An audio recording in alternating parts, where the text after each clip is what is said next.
I think we can start with the webinar. Thank you, everybody.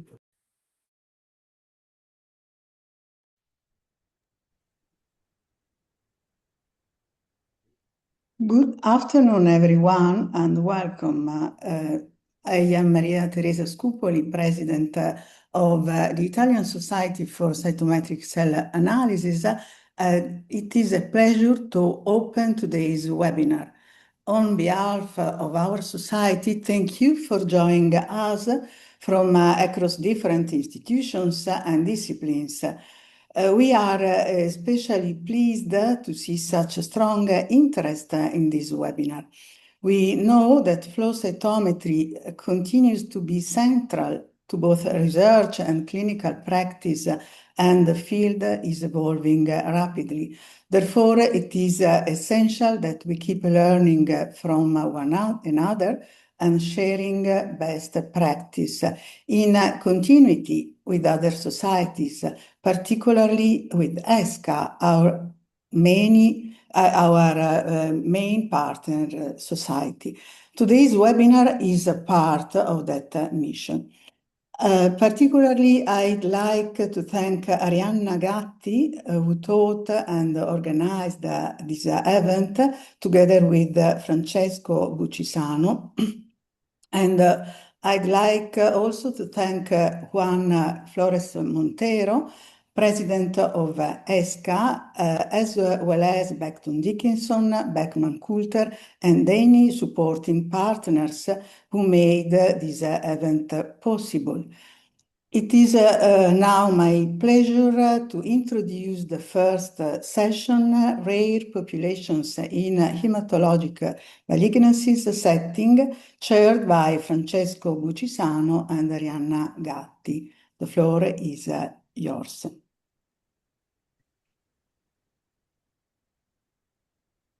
Good morning, good afternoon. For me, it is a great pleasure to be here with you. I hope that this session is very interesting, and for me, is a great pleasure to introduce the Ilaria del Principe. As you know, Ilaria is a great expert of analysis of CNS disease in context of hematologic disease by flow cytometry. And now she is going to talk about flow cytometry in CNS disease in hematologic malignancy, comparing ESCCA and ISCCA recommendation and survey results. Please, Ilaria. So, good afternoon. Thank you very much. I would like to thank the scientific committee for its kind invitation. So, do you see my slides? Yes, but yes. Okay, perfect. Yeah. So, thank you. So, in my topic, I will talk you about the role of flow cytometry in CNS disease of hematological malignancies, and I will compare the ESCCA recommendation and the results of our survey. So, as we well know, the central nervous system involvement is a serious complication in hematological malignancies, and the incidence of this complication varies according to the different pathologies. At onset, in acute lymphoblastic leukemia, the incidence of CNS involvement is about 5 to 11%, and in acute myeloid leukemia, the CNS involvement is uncommon. The overall incidence is between 0.4 to 5%.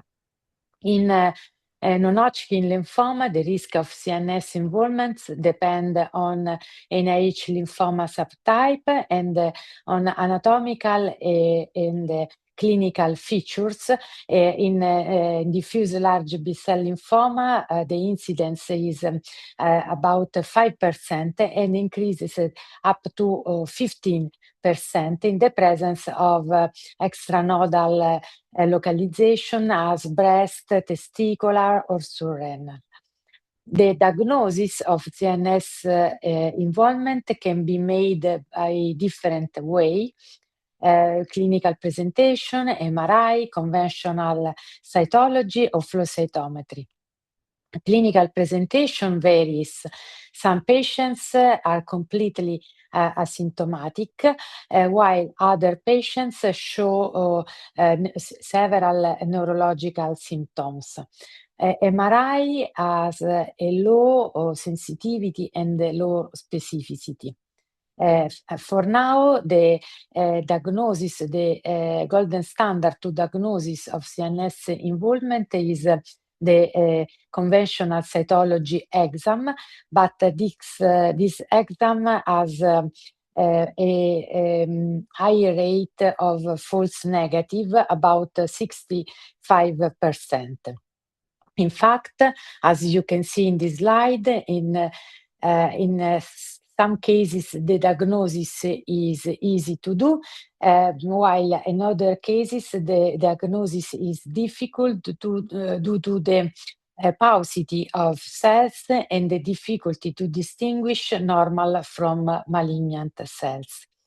As we well know, multi-parameter flow cytometry is able to detect one abnormal cell in 1,000 cells, and since 2000, several studies demonstrated the superiority of flow cytometry, the conventional cytology, to detect neoplastic cells in acute lymphoblastic leukemia and in non-Hodgkin lymphoma.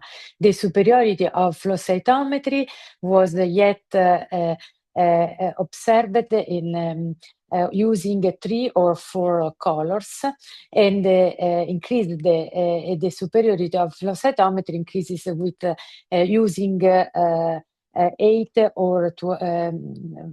8 or more colors.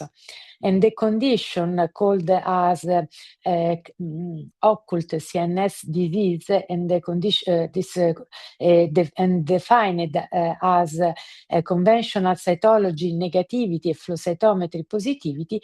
This is a condition that impact on clinical outcome. Patients with occult CNS disease show a poor prognosis than patients without CNS involvement.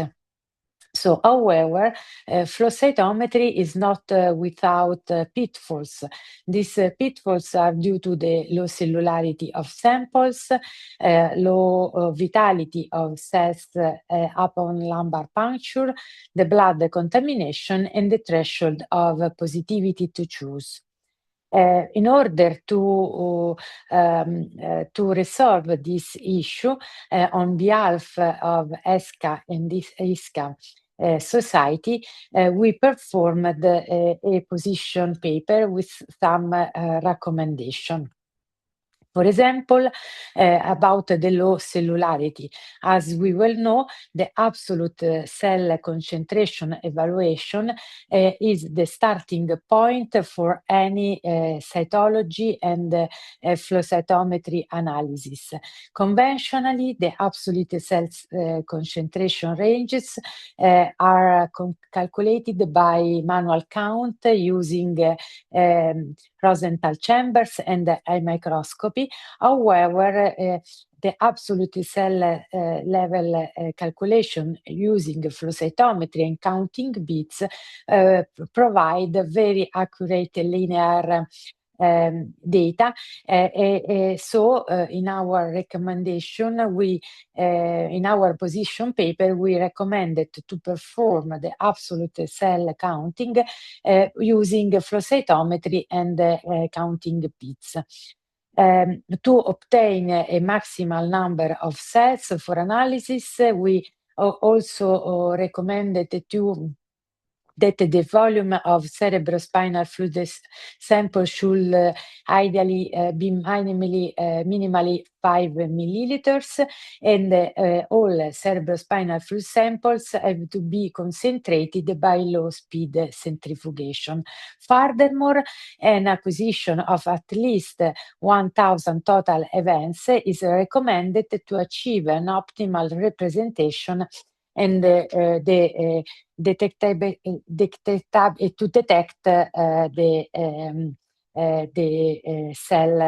neoplastic cells in cerebrospinal fluid.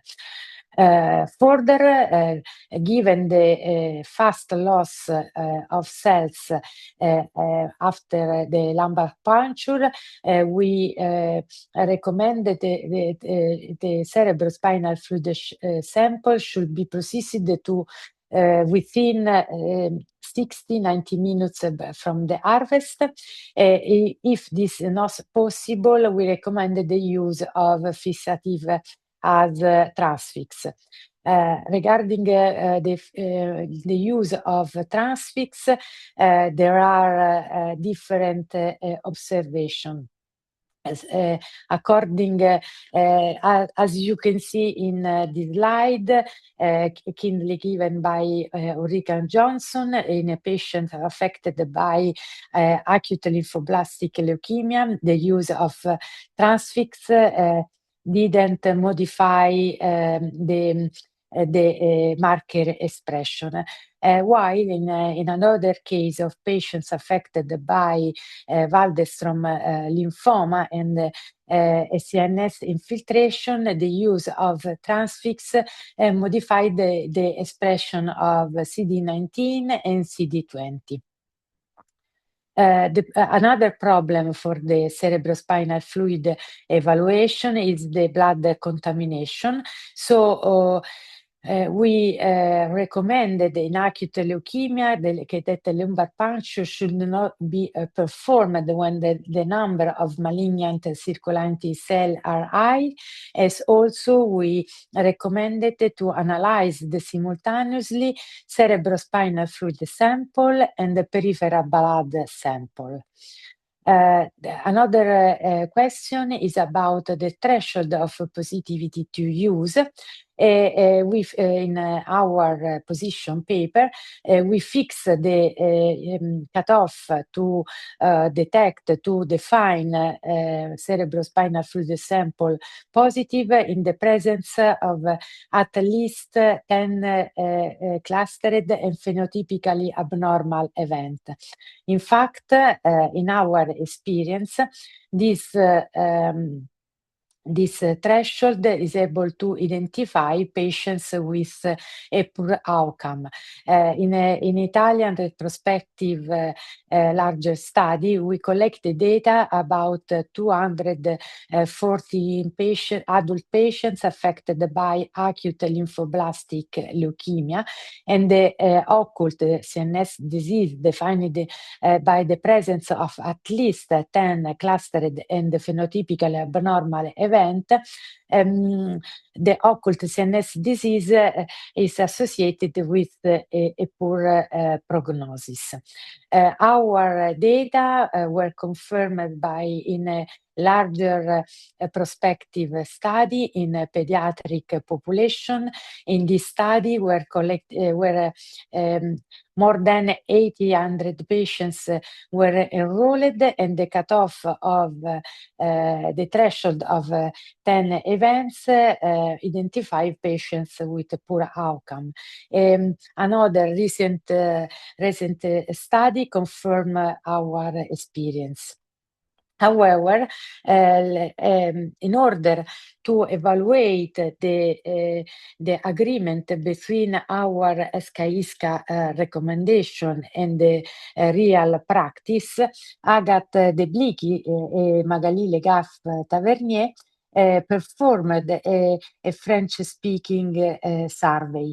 In comparing ISCCA recommendation in this survey, the authors observed disagreement about about mainly the absolute cell count evaluation, about the target of event to acquire, and the threshold of positivity.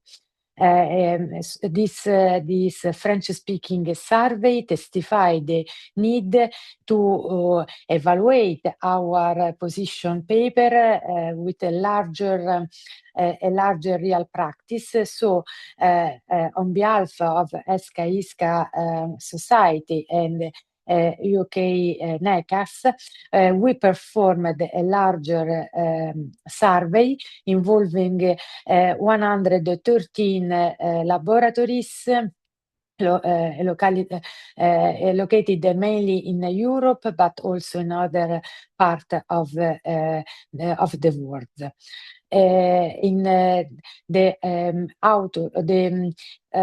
Colleagues who answered of this survey are colleagues with a long experience, more than 10 years experience in flow cytometry, and are colleagues with high expertise in the field of cerebrospinal fluid evaluation. 43% of our colleagues feel confident to define CNS occult CNS involvement in the presence of conventional cytology negativity and flow cytometry positivity. And for 40% of colleagues declared all cerebrospinal fluid samples are adequate and processable, while another 46% of colleagues declare adequate more than 50% of cerebrospinal fluid sample. The amount of cerebrospinal fluid sample is less than 2 milliliters for 61% of colleagues, and between 2 to 10 milliliters for 38% of colleagues. This is in disagreement with the recent neurological consensus guideline. In this guideline, the authors recommended to collect at least 30 milliliters of cerebrospinal fluid, given that this account of cerebrospinal fluid is tolerated and safe. Given the short survival of cerebrospinal fluid cells, 42% of colleagues are able to process cerebrospinal fluid samples between 60 and 90 minutes from the harvest, as recommended in our position paper, and only 40% of colleagues use transfix. Between these colleagues, only 16% of colleagues note the change in the cellular marker expression, mainly in the CD45 intensity, for CD4, CD8, and CD5. The panel of the flow cytometry cerebrospinal fluid panel is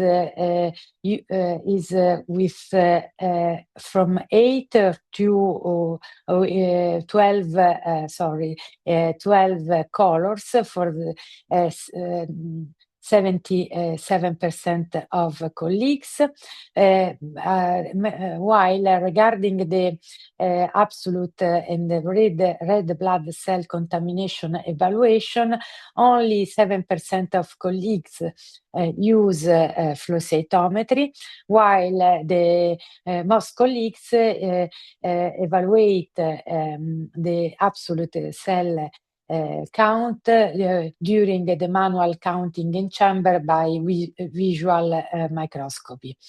Another disagreement is also about the total events acquired.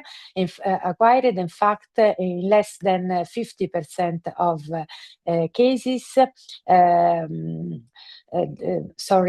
only the 7% of colleagues acquire at least 1,000 events, while 38% of colleagues acquire at least 1,000 events from 50-90% of cases.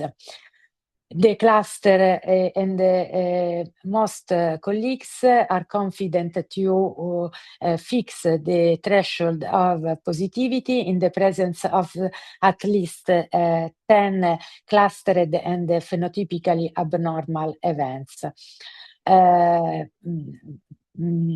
Regarding the peripheral blood contamination, only 13% of colleagues analyzed simultaneously peripheral blood, cerebrospinal fluid sample, while 48% of colleagues evaluate simultaneously peripheral blood, cerebrospinal fluid only in selected cases.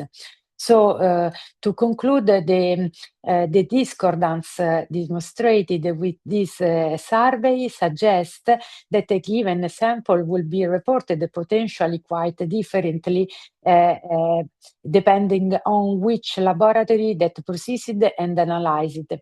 And this highlights the usefulness of our study and warrants the need to continue to increase interaction between different involved subjects and to harmonize this tool. So I conclude. Thank you very much for attention and my colleagues for their support. Thank you very much.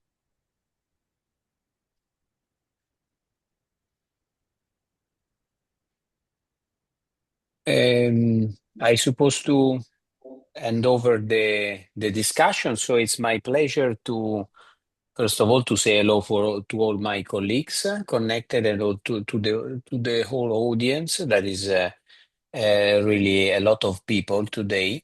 So I would like to introduce the second speaker, Adriana Plesa. Adriana is an expert flow cytometrist.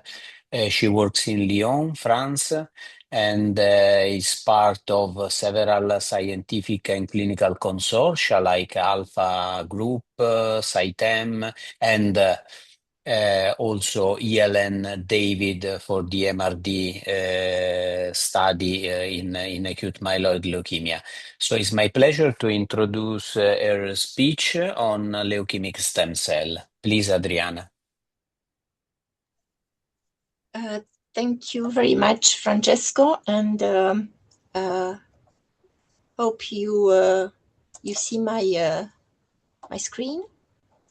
Yes, perfectly. Yes, it's okay. Okay, so good afternoon, and thank you very much to the organizer for this invitation. It is a privilege and a great honor to be here. My talk focuses on LSC and their role in AML, so very much flow and clinical stem cell talk. I have no disclosure. So in my talk, so I will focus on LSC story evolution and detection using flow cytometry from early phenotypic identification in 34 positive, 38 negative space with an exponential increase of publication on this topic during the last 20 years, showing more and more interest to understand the role of LSC in the fundamental mechanistic of leukemogenesis, and to consider the impact of LSC in clinical setting as diagnosis, prognosis, and theranostics. It's been more than 30 years since Verstappen demonstrated for the first time the ability to identify by flow normal hematopoietic stem cells and committed progenitor cells from healthy bone marrow using 34 and 38 dot plot to construct the pattern of first step of differentiation into 34-38 space. So during the differentiation, there are 3 levels of 38 expression into 34 positive population, but only 38 negative fraction maintain the functional stemness characteristics with potential of generating and recapitulate complete hematopoiesis in immunodeficient mice corresponding to hierarchical model and confirmed in the many of clinical publications. Now, regarding leukemia, recently a new paradigm in AML biology was reported by Dinge in 2012 using NGS and demonstrated a high clonal heterogeneity into the leukemic cells. So the different genotypes drive the different pattern profiles in phenotype and cellular function, building the complexity of AML biology. So this heterogeneity at both molecular and phenotype level could reflect hierarchically and/or stochastic models, firstly described by John Dick and Dominique Bonnet as a new concept in AML stem cell biology. Regarding the phenotype heterogeneity according to genotype, here are some examples of pattern in a 34-38 space of bulk blast from different patients at diagnosis compared to normal hematopoietic healthy bone marrow. So coming from more differentiated pattern to more immature one, we can see in the first plot a patient with isolated NPM1 favorable group with all blasts in 34 negative compartment. In the second plot, the addition of FLT3 ITD, introducing into accumulation of 34 positive fraction with a subclone of 34 positive, 38 negative in intermediate group risk patient. And lastly, in adverse risk group, we can see accumulation of more blasts with LSC pattern. Now, regarding to the clinician point of view, the question is how to eradicate both the bulk leukemic cells, but also the blast with stemness properties clearly involved into the relapse. So we know that kinetics of relapse could coming from committed leukemic stem cells or more primitive LSC. Considering both concepts, the dynamic of this 34 positive, 34 negative fraction could be different according to the diagnosis profile and the therapeutic options as a venetoclax-based therapy. So as we can see, interestingly, primitive 34 positive, 38 negative conventional LSC here in green, keeping the multipotentiality on the other hand, 34 negative leak fraction in purple also could be aggressive, perhaps based on stochastic models suggesting the ability to give only myeloid or monoblastic engaged blast. So here there are a few examples of immunophenotype fraction and LSC dynamics between diagnosis at the left side and relapse on the right side in 3 patients. First one, we can see a phenotype identical relapse coming from progenitor committed AML cells. In a second one, relapse coming from a small subclonal selection from more primitive cells that was mostly enriched in relapse. And in the last one, the phenotype enriched pattern at relapse coming from more initial primitive cells that was similar as at the diagnosis. As well now, there is no universal LSC marker, so to capture LSC in 34 post 38 negative space first, we need to identify normal hematopoietic stem cells in healthy bone marrow. Secondly, to characterize LSC a diagnosis based on LSC markers with dichotomy expression only expressed in leukemic compartment, but no in normal healthy bone marrow. And then monitoring the MRD time points, and finally targeting with different therapy. Of course, LSC function profile is an evidence and could be associated to LSC capture markers in the field. At the beginning of 2010 years, so the pioneers on clinical application of LSC flow are the Hoven group, leading by Gary Truris and Jacqueline Close. So they established in 2017 the first ELN recommendation on LSC based on one tube 8-color approach, which inspired the other groups as our Alpha French MRD flow group in France.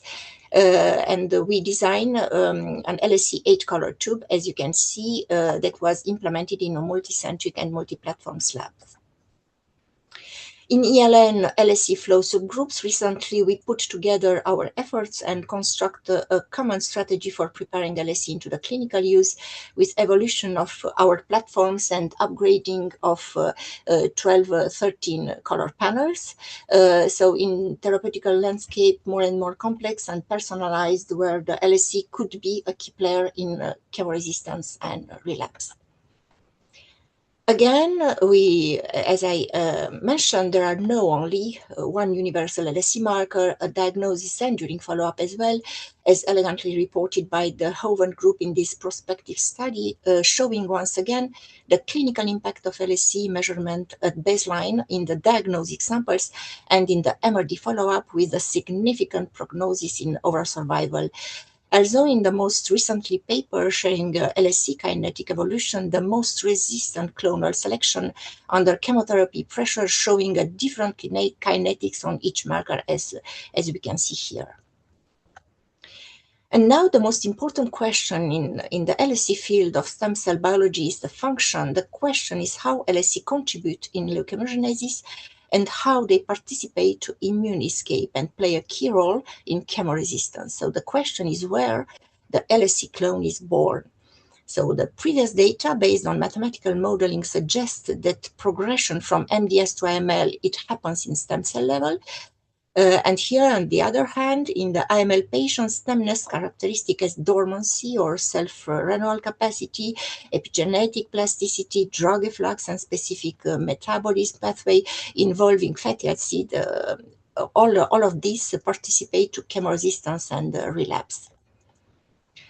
Here we can see the same clinical impact on overall survival of LSC17 gene expression profile and LSC flow on pediatric but also in adult AML on the right side with the standard chemotherapy. So our first results in a big study show that LSC flow is prognostic a diagnosis as previously reported using a cutoff of 1% of LSC from total bulk leukemic cells. 31% of patients were LSC high, mainly in adverse intermediate ALN 2022 risk group. And as expected, the 3 years overall survival was significantly lower in the LSC high patients, mostly with contribution of the ELN 2022 adverse risk groups. And the same results was observed in the pediatric cohort of patients. So our first results on behalf of French AML MRD Flow Network, Alpha and Philo, combining LABE, DFN, and LSC MRD monitoring in the Big One clinical trial were preliminary presented in the last ASH meeting. In this study, the MRD was performed with multiparametric flow cytometry with harmonized flow cytometer settings, common MRD, strategy analysis, and finally identical clinical flow report. An assurance quality program was implemented in all laboratories during the study, so allowing a high level of inter-centers reliability of MRD quantification, which was maintained even during the upgrade of our platforms.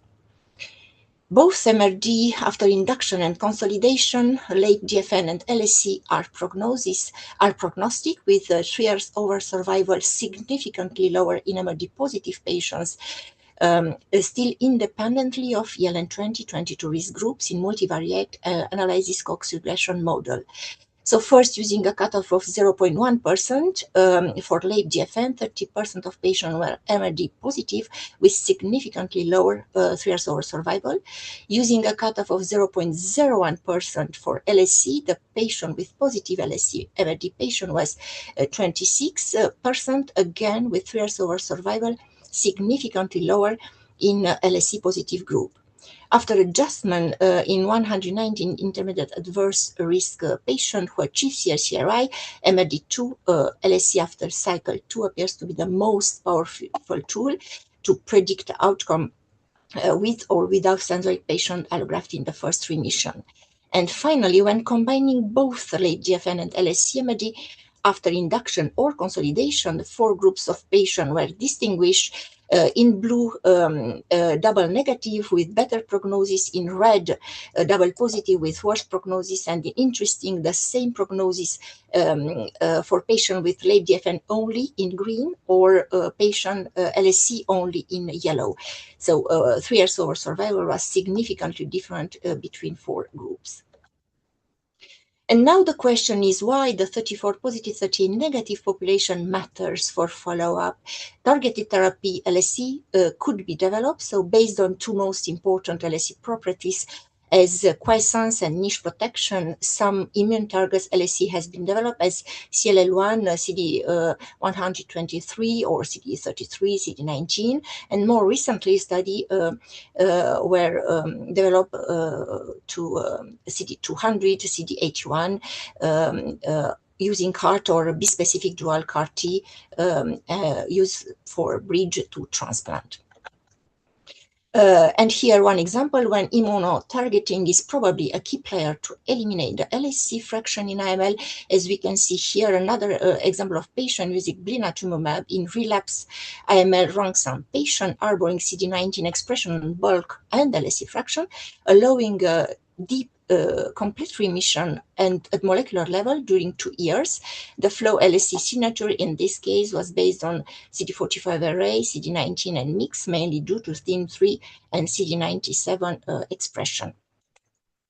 And finally, regarding immune landscape, there are a lot of published data underlying the role of TNK deregulation in AML. For example, the study of LSC and K synapse performed in this French Connect AML pediatric network helped us to find a potential therapeutic target. Here, a flow panel was designed to capturing both LSC and K ligand and receptor interactions, allowing to select markers of exhausted NK that are involved in immune escape of most aggressive LSC cells. Studying the correlation matrix and PCA, we found the main contribution of factor CD200 receptor expression in NK cell associated with TIGIT and CD112 as exhausted NK well correlated with expression of CD200 ligand on the blast and leukemic stem cells. So finally, why this matter for LSC? So first, the question is there is specific metabolic pathway that could be targeted, so particularly in venetoclax-based regimen. Secondly, the question is about the LSC subset flow phenotype that can determine the venetoclax resistance, and which fraction is more involved. The next question are in monocytic markers expression could suggest a monocyte escape population. And finally, when to add a third drug and which one. So targeted triplets are designed to catch the clonal evolution of LSC. And now looking to the future, a very attractive technology, spectral flow and unsupervised analysis, as we know. Design of spectral AML panel remain a challenge of standardization in clinical application. So in France, we developed an all-in-one tube by merge 4 tubes, 12 colors, and combined late GFN, LSC, and monocytic markers. Capturing LSC in this all-in-one tube, combine immune therapy target and AZA-VEN primary resistance at diagnosis, or monocytic clonal selection and switch induction resistance. So in France, as in Yale and David flow, the spectral subgroups are in progress. And now in 2025, Yale and David, new recommendations introducing 2 mainly definitions. So first, the low-level MRD defined as MRD late GFN belong to 0.05% to 0.1, conducting to clinical result as warning definition, and the confirmation on the second samples before therapeutic intervention on MRD relapse. So this MRD relapse is defined as repositivity of MRD more or equal to 0.1% and not way to clinical or hematological relapse before therapeutic intervention. Now in Yellen David, MRD flow LSC subgroups, the work is in progress, aiming to standardize LSC quantification for clinical setting. First, we established an external control quality assessment program initiated by both Hoven and Alpha Group, and the collaboration ongoing with more labs from Yellen, with regular meetings preparing actually the recommendation for LSC into the clinical use. And now to conclude, so we can capture some key points. So first one, 2025 Yellen David MRD working group guidelines now strongly suggest to incorporate LSC specific markers to detect therapy-resistant clones that bulk MRD panels often misleading to a dual threshold strategy, as MRD neg but LSC pos have a relapse risk nearly as high as those who are MRD positive. So this explains why some MRD negative patients still relapse. Secondly, we integrate a technical advancement as spectral flow, multidimensional and multimodal MRD. And finally, this time our studies are based on LSC data that were generated in context of conventional chemotherapy and allogeneic stem cell transplantation. But the question for the future is about LSC significance and relevance in clinical impact on non-intensive treatment based on AZA-VEN, especially improving its specificity and sensitivity, but maintaining the harmonization and standardization strategy in AML. And finally, I'd like to thank first to all patients and family, and special thanks to clinical coordinators from Alpha Philo and a pediatric French group. Special thanks to each one of the colleagues from French Flow Labs, particularly to Christophe Rumier from Lille. With him, we coordinate together with this group. And finally, we thank our collaborators from Yellen Davy Group, Sylvie Freeman, Jacqueline Close. And thank you for your attention, and happy to have your question.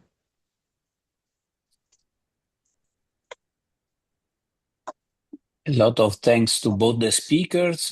We have plenty of time actually for the discussion, so the two presentations are open for your question. I invite the audience to write your question in the section question answer, and in order to open this discussion. Okay, the first one is coming. Yes. So recently we received a new AML with 30% of classic myeloid blast, of which 26% were classical monocytes, and a population roughly 20% of blast with a very complex phenotype actually, but CD34, CD123, HLA-DR positive, but we no other myeloid marker. So I guess this is a second opinion request, but I missed the actual question. So probably probably this is referring to the so-called monocytic phenotype that is resistant to Venaza treatment that Adriana has briefly mentioned. Could you please comment about this, Adriana? Yes. Even it's a bit out of your target, but you give of course, us some light. AML, it's a very, very strange but very interesting opportunity to understand and to keep very, very sincere, and to put the question, because there are a lot of things that and a lot of progress into the AML flow patterns inside LSC34 positive compartment, but also recently, as I shortly presented, Andreas Trump and Jordan show the data regarding the monocyting leukemic stem cells presented in 34 negative fractions. So this heterogeneity in AML is well known. Yes, it's very important to capture in our flow panels both compartment, even if the LSC are not present after the VEN treatment, because it was well described, the LSC are very sensitive to venetoclax, so it's not surprising that after VEN, the clonal selection happens into the 34 negative fraction. So it's very important to cover in our panel both monoblastic 34 negative, but also keep an focus on 34 positive when the VEN will be changed with another therapeutic. Yeah, I think I don't know if Thank you. it makes sense for this question. Yeah, I think yes. And a second question, is there any role of CD25 as a LSC marker? Again for Adriana. Yeah, thank you for this question. All the question regarding how we can choose the better markers for LSC. It's a very open question, and I think all the experience and the published there are a lot of published data in this question. So regarding CD25 expression on LSC, there are some data. I think there are MD Anderson that published few years ago some data around this expression. So it's very interesting. So first, there is not dichotomic marker. So as I mentioned, actually, as in ALN, we try to harmonize our approach. So the better markers are not just only the marker that are expressed as in normal hematopoietic stem cells, as GPR56, for example, is very well known and important stem cell markers, but it's anyway, it's expressed also in the normal counterpart. So for the CD25, there is the same question. There are very few patients, less than 10%, if I remember well, that express with a good stain index the CD25 in this fraction. So the second question is about the stability. So yes, it's a very interesting marker, but combined with the other well-defined markers as CLL1, TIM3, CD45 array, or CD97 that we mentioned previously. Thank you, Adriana. I have a couple of questions for Adriana and another couple for Maria. For Adriana, maybe this question is stupid, but how quantify this population? So, which denominator do you suggest to use? Total nucleated cells, CD44 positive cells, the stem cells, the denominator. And the second one is if you have an experience about the use of another marker, for example, CD99. Thanks. Yeah, thank you for the both of questions. So I will start with the first one.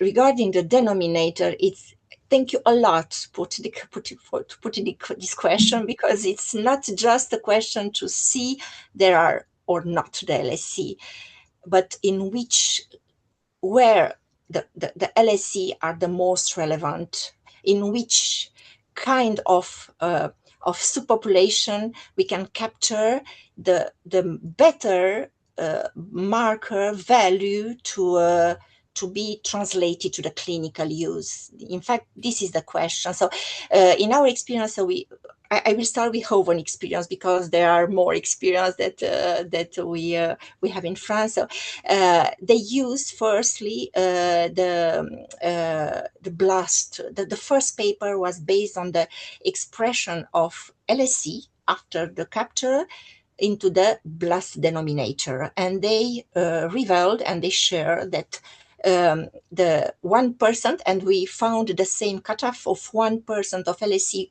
into the blast at the diagnosis as the better separated the good and the worse prognosis patients. So we share that into the pediatric cohort of patients as well. So with using the ROC analysis, so we obtained the same 1% as Hoven group, and then into the other prospective studies. So and to the follow-up, the white blood cells, the leukocytes, the 45 positive cells, it seems to be the better denominator to follow up the LSC. And most recently, the Hoven group established the CD34 positive population as denominator when we want to test the LSE into the peripheral blood. So there are not published data for this in alpha group. So we also compare into the peripheral blood. So it's another question, peripheral blood, you know.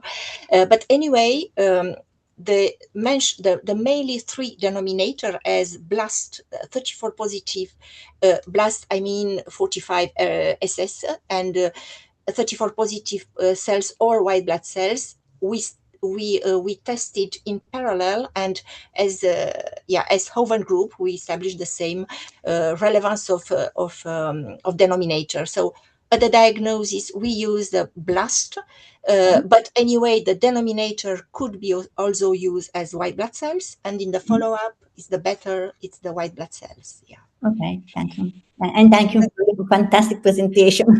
Oh yeah, thank you very much. It's a pleasure. And for the CD99, I don't know if to be honest, I have no many experience in this, but I read a lot the paper around it, and it's a very interesting marker as well. But again, it's very difficult to include it into the quantification profile setting of markers because there are no dichotomic one again. So it's I don't know if you have an experience but the published data, it's a very interesting marker. We know all of us, but anyway, to integrate it only and to block a channel for this, maybe in the spectral more than 20 colors, yeah, if we have some, but the question to introduce a new LSE markers, we have to check if the possibility to develop immunotherapeutic targeting, it's in progress. It's I think for the clinical use, this is a very important question. Yeah. Thank you. Maria? Thank you. And my question is very simple. What is your personal opinion about this survey? And are you satisfied in alpha or not, and why?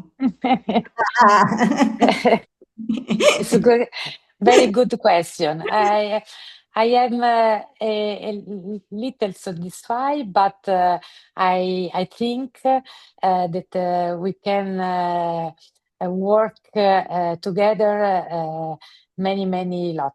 So I think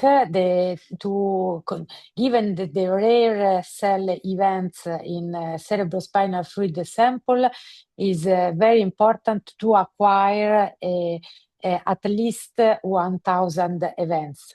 So in disagreement with our other authors that reach this number of events.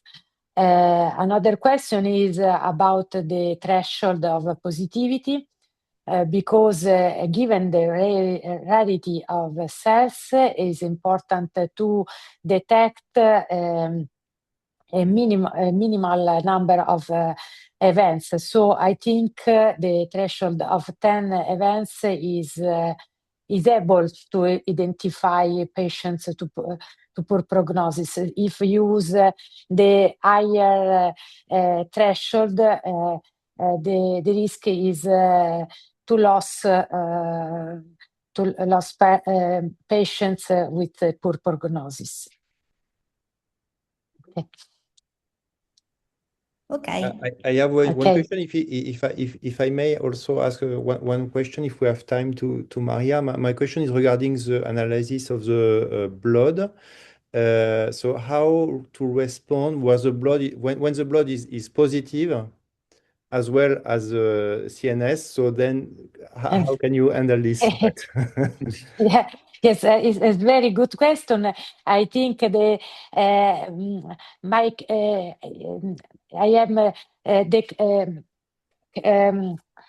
when the blood, the peripheral blood is positive, I is not able to define CNS occult disease. I feel confident to define CNS disease, occult CNS disease in the absence of circulating cells. In other cases, I not feel so confident. So. Okay. So Thank you. Ilaria, in that specific case, the report to the clinician is that that you cannot confirm the contamination of CNS. So it's Yes. a kind of undetermined report for the clinicians that as a clinician, Yes. what would you do? You will stay on the you would stay on the safe side, making only the prophylaxis, or you would increase the level, the intensity of treatment. According to pediatric guideline, the traumatic puncture lumbar is also the risk of CNS involvement. So I think is useful to do prophylaxis to increase maybe the prophylaxis, but define this occult CNS disease is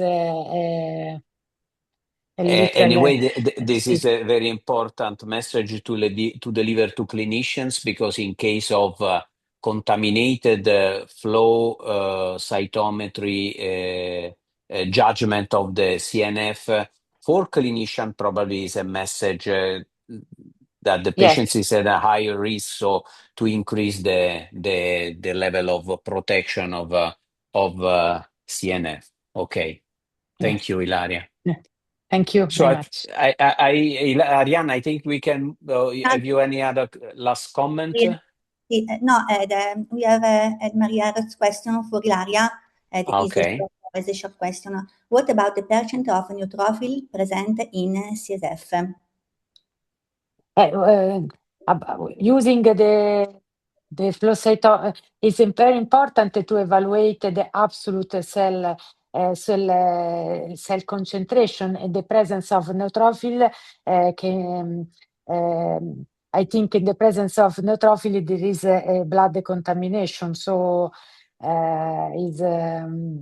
is important to report this information to clinician, as Francesco Buccisano said above.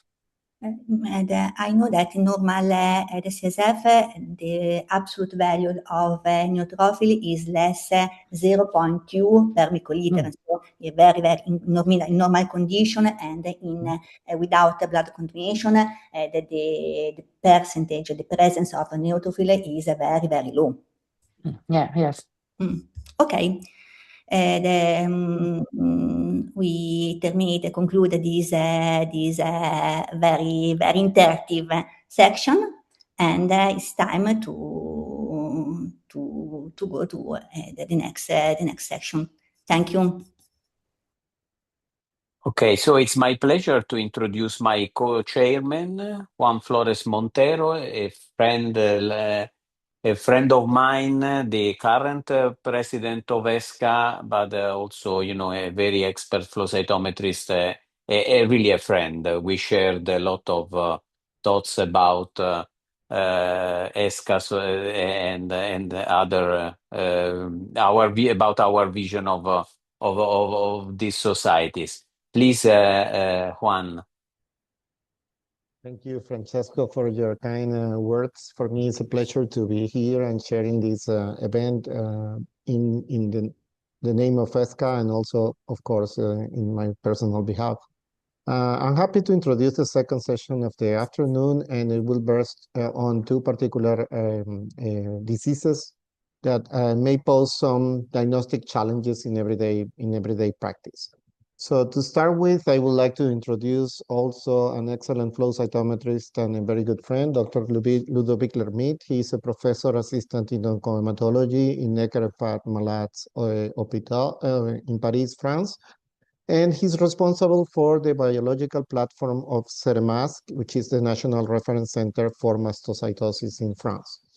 CEREMASC is also a contributor to the European Competence Network for Mastocytosis, as he's been very heavily involved in the field from the cytomorphological, phenotypic, and also molecular perspective since 2008. So it will be a pleasure to hear your presentation, Ludovic.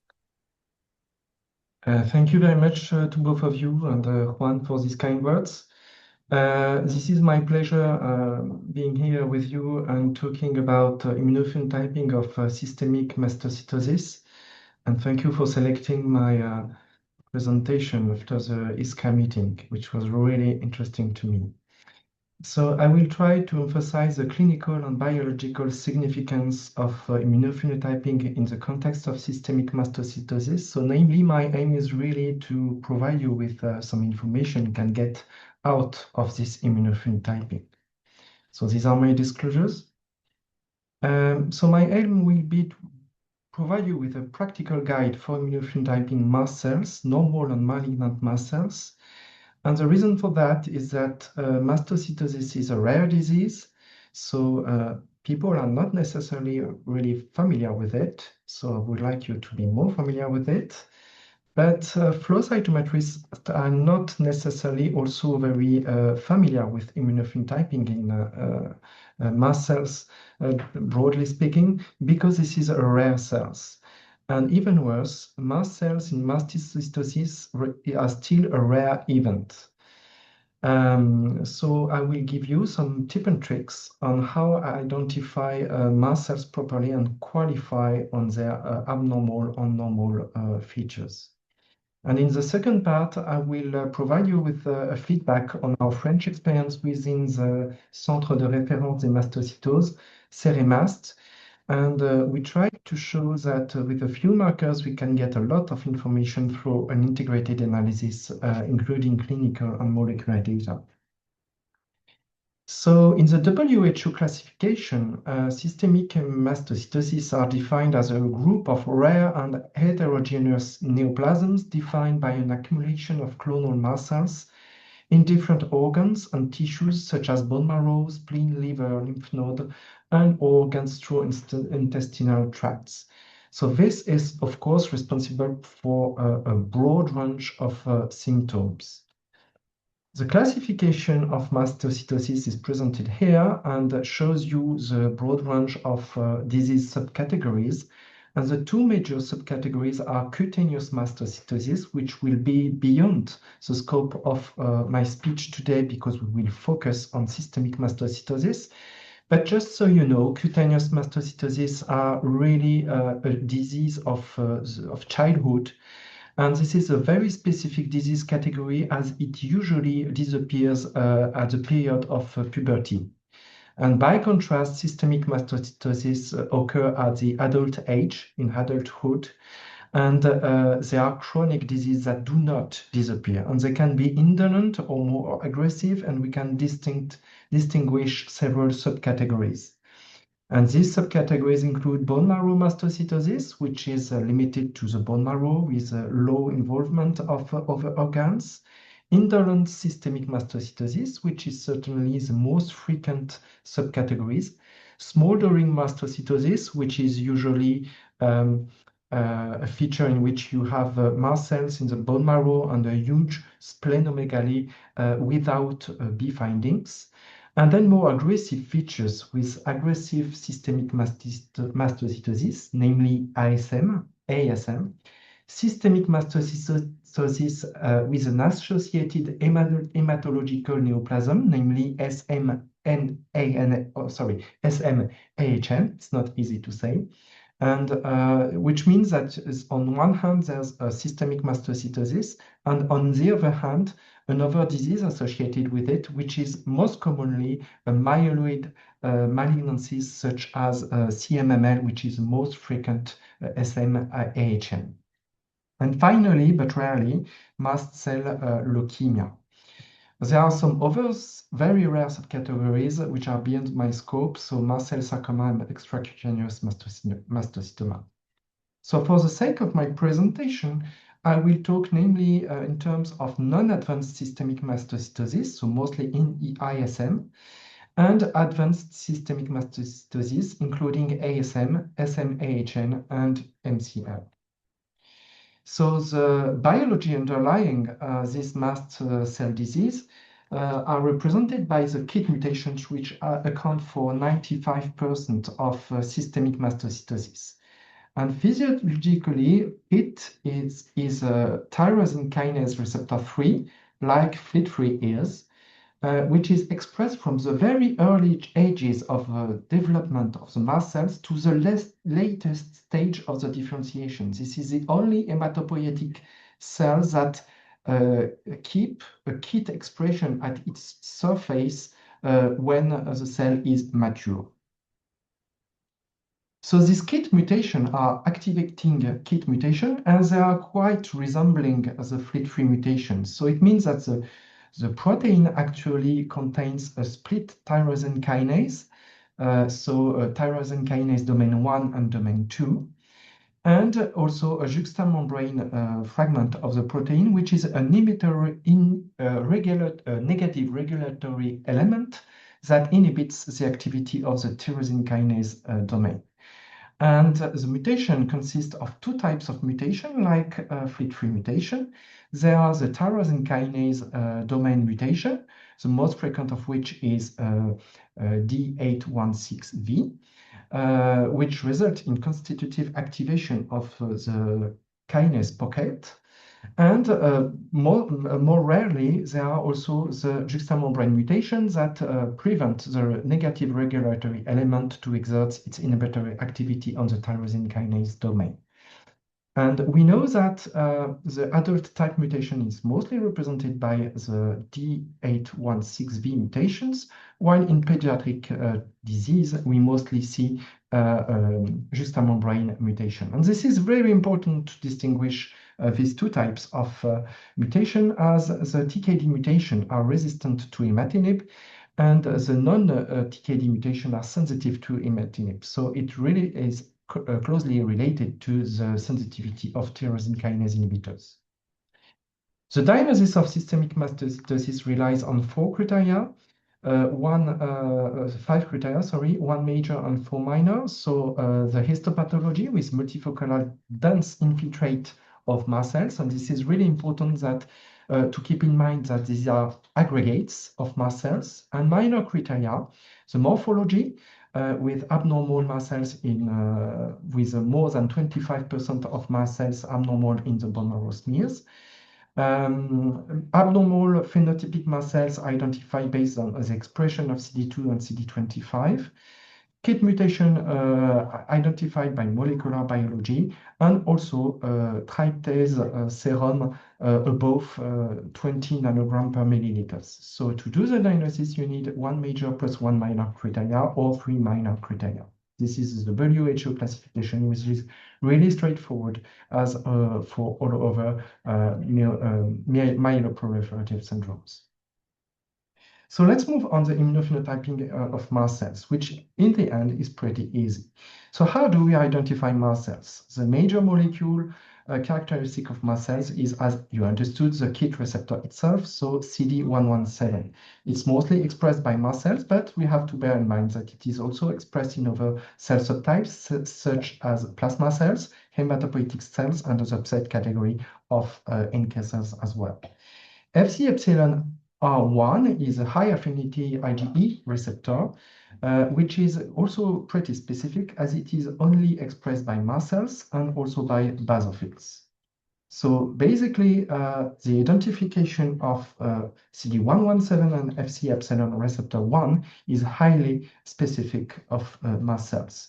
This is the backbone proposed years ago by the REMA, the Reference Center for Mastocytosis in Spain, including CD117, Fc epsilon receptor 1, CD45, CD34, CD38, and CD9, which is very relevant in my opinion, except CD9, which we can probably skip.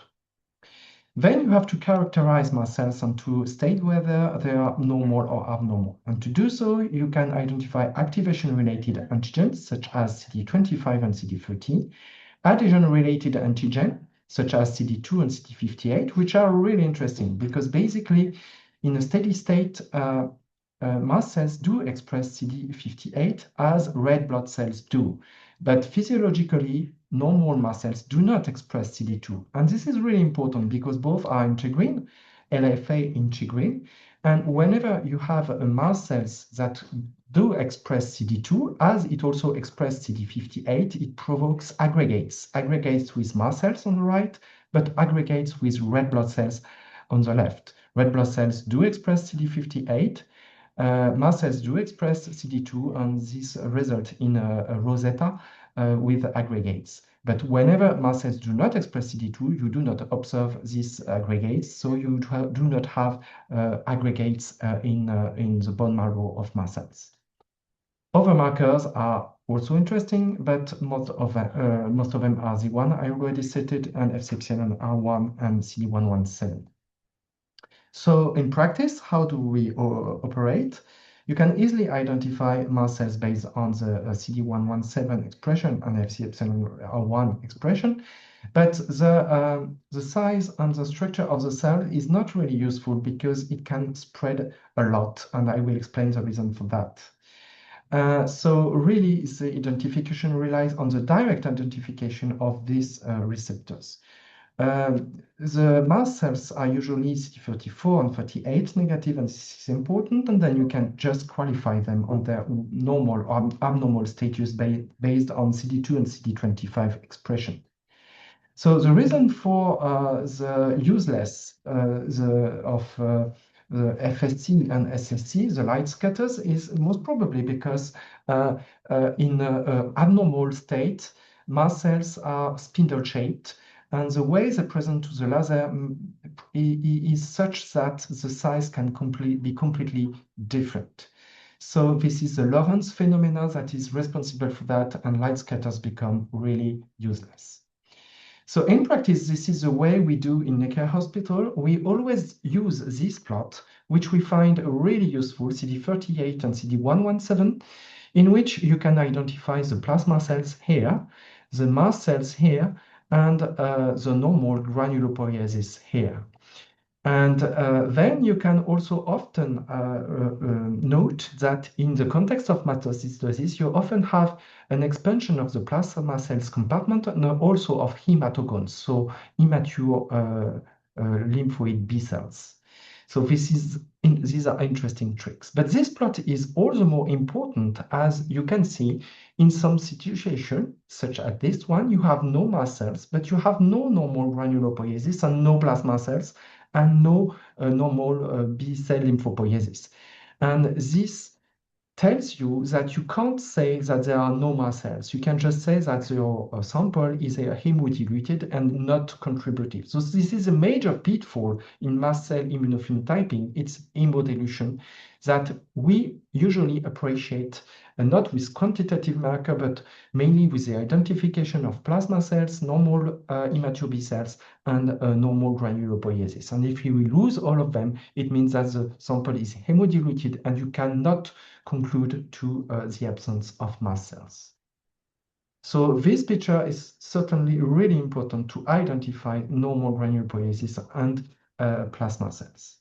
Now, just a few words about our French experience here, and to make the long story short, we analyzed 81 patients in 2008 to 2012, and we noticed that the pattern of expression of CD2 and CD25 antigens were not random, and we could identify that over all the systemic mastocytosis, the most common pattern was the co-expression of CD2 and CD25 in 80% of the cases. More rarely, you could have CD25 expression without CD2 expression, and in 7% of overall cases, there was no CD25, neither CD25 nor CD2 expression on mast cells, overlapping with the normal immunophenotype or the reactive immunophenotype of mast cells. If we now focus on advanced mastocytosis, this distribution is even more biased. So it's only 57% for the CD2, CD25 double positive phenotype. It's 26% for the CD2 negative, CD25% positive phenotype. And it's 17% of advanced mastocytosis which have a CD2 negative and 25 negative immunophenotype, which is a lot because it's overlapping with normal immunophenotype. So then we focused on the significance of the expression of CD25 and CD2. We found that CD25 was really associated with the TKD mutation. Namely, in other words, whenever there's a TKD mutation, it's constantly associated with CD25 expression, while when there's no mutation or a juxtamembrane domain mutation, it's more random. So it means that whenever you have a CD25 negativity on mast cells, it will preclude TKD mutation. It means that you will have to search for other mutations at the TKD mutation. You have to advance your analysis. For the sake of time, I will skip this one. And so it means in the end that CD25 is closely associated with the genotype of mast cell mastocytosis. Now CD2, what is the significance of CD2? CD2, we found it associated with specific histopathological patterns in advanced systemic mastocytosis. It is associated with aggregates, as expected, but also with lymphoid infiltrates and constantly associated with CD25 positive, as the CD2 positive, CD25 negative phenotype does not exist in our cohort. And CD2 negativity was associated with more diffuse infiltration. It's normal because you can't perform aggregates. Associated with myeloid hyperplasia, thick bones, and myelofibrosis, so really characteristic of myeloproliferative neoplasms, and random expression of CD25, or let's say inconstant expression of CD25. And interestingly, we found on the overall cohort that CD2 negativity was associated with a poor prognosis. Well, this is probably biased because CD2 negativity is more frequent in advanced form of mastocytosis. So we focused on the advanced form of mastocytosis, and despite the number are low, this is still true. CD2 negative advanced mastocytosis perform bad. So we confirmed this in an independent cohort of mastocytosis, including 111 patients, a very homogeneous cohort because it's a cohort from the avapritinib study. And we confirmed that CD2 negativity was associated with a poor prognosis in terms of overall survival and in terms of time to failure. So finally, it means that CD2 negativity impacts the prognostic, at least in the advanced form of mastocytosis. But interestingly, a European study from the ECNM confirmed this data based on the analysis of a broad range of patients, more than 5,000 patients, and they could find that the CD2 negativity and 25 positivity associated with poor prognosis in terms of overall survival and associated with a more important organomegaly, especially splenomegaly. So altogether, I would like to go back with this take-home message. CD2 and CD25 are relevant information to identify abnormal mastocytosis, so as a diagnostic minor criteria, but they are also important information to orientate the genotypic exploration and also to inform the clinician with the clinical prognosis.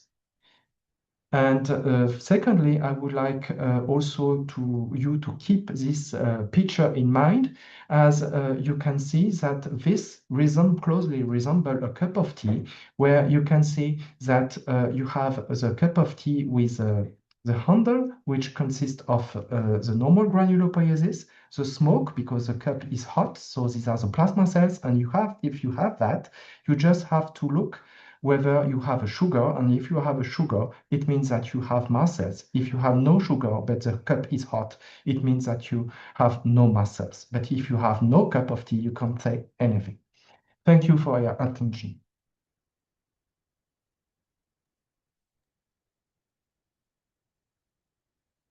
Thank you very much, Ludovic. I think that for the sake of time, we are leaving the questions to the end. Francesco, Sure. is that correct? Yeah, I agree. And so it's my turn in introducing the second speaker, Arianna Gatti. I thank her, first of all, for organizing this wonderful webinar. Arianna is part of the board of the board, both of ISCCA and ESCCA, so in an ideal position to make this connection between the two societies. She will talk about BPDCN, a diagnostic challenge. Please, Arianna. Thank you, Francesco. I'm sharing my presentation.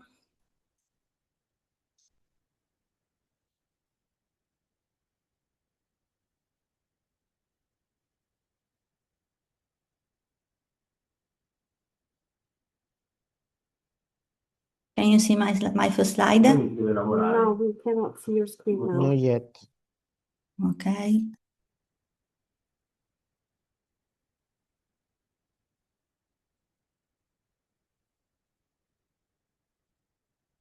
Now?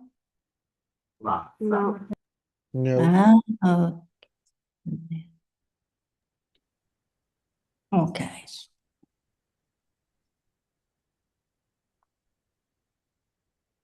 Now?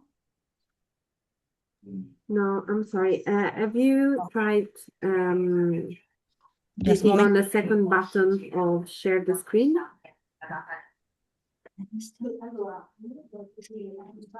So when you go to share your screen, okay, now we see it. Yes. Yes, Thank of course. you. I'm sorry. No worries. Thank you. Well, as you know, BPDCN is a rare but very clinical aggressive disease characterized by cutaneous lesions, bone marrow involvement, and leukemia dissemination. According to recent WHO classification, BPDCN is included in the category of histiocytic dendritic neoplasm. In this category, another entity, for example, mature permyocytic dendritic cell proliferation, is included too. BPDCN is a clinical challenge, first of all because it is a rare disease with an incidence of 0.04 cases per 100,000 population, and because it occurs in about 10-20% of patients who have a history of another hematological disease, including MDS, CML, CMML, and AML. A multidisciplinary approach is required to diagnose and to follow up patients with BPDCN, including hematologists, dermatologists, pathologists, and flow cytometrists. And a multidisciplinary workup is required too, including the skin evaluation, the CT scan evaluation for assessment of lymph nodes or other extramedullary disease, CSF evaluation, flow cytometry evaluation, cytomorphologic evaluation, molecular evaluation for the detection mutation assessment, and the last but not the least, MRD evaluation. Morphology evaluation is a challenge because in this leukemia, the blasts they are not typical and are not homogeneous. For example, sometimes these blasts look like lymphoblasts, for example, this one. So the small cells with the scan cytoplasm. In other cases, the cells look like monoblast or myeloblast, so the larger cells with abundant cytoplasm and with one or more nucleoli. And then sometimes we can observe the circumferential nuclear rings composed by the vacuoles. And in other cases, the cells show a bizarre feature, for example, for the presence of these pseudopod cytoplasmatic extensions. In this context, multiflow cytometry play an important role, a modern important role in BBDCN, in diagnostic confirmation, in differential diagnosis, in assessment of organ involvement, and in treatment monitoring. In normal conditions, in a normal bone marrow, the plasmacytoid cells they are present with low the frequencies less than 1%, but the population can be increased in many other abnormal conditions, for example, inflammatory disease, immune response, and malignant neoplasm. And despite the significant advance in immunophenotype characterization of BDCN, we may have some difficulties in the distinction between reactive or normal plasmacytoid cells versus neoplasmatic plasmacytoid cells. And this limitation raise diagnostic challenges, in particular evaluation of bone marrow samples of a patient with a minimal disease burden, for example, patient presentation with extramedullary disease, or a patient after therapy for MRD evaluation. As we know, the expression of CD4, CD56, CD123 is the marker of BDCN, but these three markers are not sufficient for the diagnosis of BDCN. We need more markers for this diagnosis, and so important to include another markers, for example, TCL1, TSF4, the CD303 or CD304, with negative for other cell lineage specific antigens. It's important to include a lot of markers because the BBDCN may show aberrancy. For example, these cells show a decreased expression or negative expression for CD48 in 82% of cases, positive for CD7 in 59% of cases, or positive for CD43 in 43% of cases. Then, as CD123 is the hallmarker of BDCN, but is important to keep in mind that this marker is overexpressed in many other hematologic malignancies. Several studies reported that CD123 is expressed in 45-95% of AML cases, and this marker is associated with negative prognosis. Intensity of CD123 expression in high-grade MDS is similar to that in ML. The mast cells don't express CD123, but in cases of the neoplastic mastocytosis, mast cells express aberrantly this marker. Different hematological disease express different degrees of this marker. For example, in BBDCN and in ML with concomitant mutation for FLT3 and for NPM1, the expression of this marker is very strong. In ML with the NPM1 mutation, the expression is weak, and in cases of ML with FLT3 mutation, the expression is moderate. Similar to their neoplastic counterpart, reactive plasmodiesel cells are positive for CD193, for CD4, for CD303, they express strongly HLDR, and they lack expression of lineage-specific antigens. CD56 is the best marker for the identification of BDCN, but this marker can be found in a small subset of reactive plasmodiesel cells. And it became quite challenging, for example, in assessment of post-treatment the bone marrow specimens, where we often detect the reactive cells.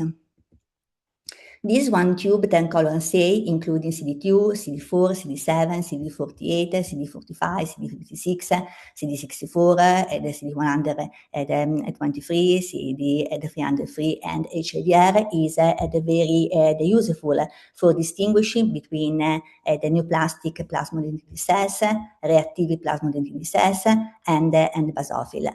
Neoplastic plasmodiesel cells show the lower expression of the CD40N than the reactive plasmodiesel cells, and in this case, the neoplastic plasmodiesel cells are positive for the CD56 with negative for CD33. But sometimes reactive plasmodiesel cells they show positive for CD56, but the positive for CD2 and the negative for CD7 help us to distinguish between reactive plasmodiesel cells from neoplastic plasmodiesel cells. These cells in these cases are the positive for CD7 with negative for CD2. So the combination of CD2, CD7, and CD48 is very useful for distinguishing between CD56 positive reactive plasmodiesel cells versus neoplastic plasmodiesel cells. This is an example of regenerative bone marrow samples. In this sample, we detected a residual population of the myeloblast with positive for CD193, and a small population of plasmodiesel cells positive for the CD123, and positive for CD2 with negative for CD56. As they show in this flowchart, the positive of CD123, CD4, and HLDR allow to identify the plasmodiesel-like phenotype. The positive and the negative for CD303, 304, and TCL1, with positive for another myeloid markers identify AML with the plasmodiesel-like immunophenotype. The positive with this marker, with or without positive for CD56, identify BDCN, positive for the CD56 with negative for CD44, and AML with the plasmodiesel cell maturation, positive for CD44 and negative for CD56, and myeloproliferative disease with mature expansion of the plasmodiesel cells negative for both CD44 and CD56. The myeloid and myeloid neoplasm with mature plasmodiesel expansion is the common scene in CML. In this condition, we can observe the presence of nodules composed of mature plasmodiesel cells negative for CD56. In AML with plasmodiesel cell differentiation, plasmodiesel cells show a spectrum of maturation from early immature cells to the mature cells. In the CHM, we have a concomitant presence of BPDCN and other hematological disease, for example, MDS or AML. In ML, with the plasmodiesel-like phenotype, myeloblasts show immunophenotypic feature that may mimic those seen in plasmodiesel cells. This is the case of CML, in which is present a nodule composed of mature plasmodiesel cells. These cells were positive for CD123 and for TCL1. In AML with plasma dendritic cells differentiation, the profile maturation is composed of 3 different stages. The first stage, the plasma dendritic cells show immature feature with positive for CD44, positive for CD117, and negative for the CD4. In the second stage, the cells show a mature stage with the DIM positive for CD44, the DIM positive for CD117, and negative for CD4. And in the third stage, the cells are mature with negative for both CD44 and CD117, and positive for the CD4, and with high expression for the CD123. In the AML with plasmodic density cell differentiation, the percentage of plasmodic cells is 7%, and we range between 2 to 26%.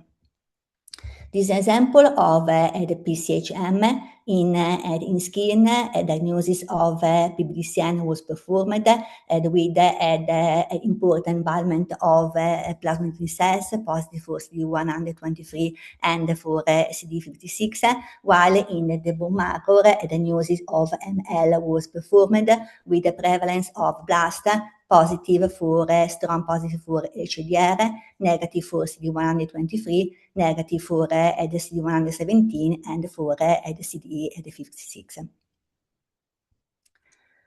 In the acute myeloid leukemia with the plasma density cell-like phenotype, the blast show the strong expression for the 123, HDR, CD4, CD56, but this blast express another myeloid markers, for example, CD33 or CD64.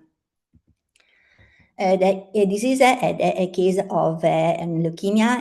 The blast are positive for the CD123, strong expression for LHDR, positive for CD56, negative for CD44, positive for CD4, negative for CD117, and so we guess if that it is a plasma dendritic cells neoplasia. The answer is no. The diagnosis of acute myeloid leukemia with plasmacytoid cell-like phenotype was performed due to the strong expression for both CD43 and CD64 with negative for CD304.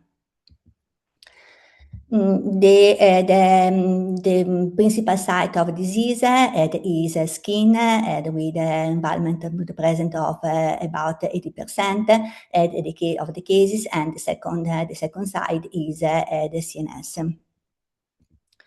In this final aspiration of skin node, we perform the diagnosis of BDC or BDCN, and we can see this blast population. BPDCN with the CSSC cerebral spinal fluid involvement that is reported at the diagnosis in more than 60% of the cases in absence of neurological symptom.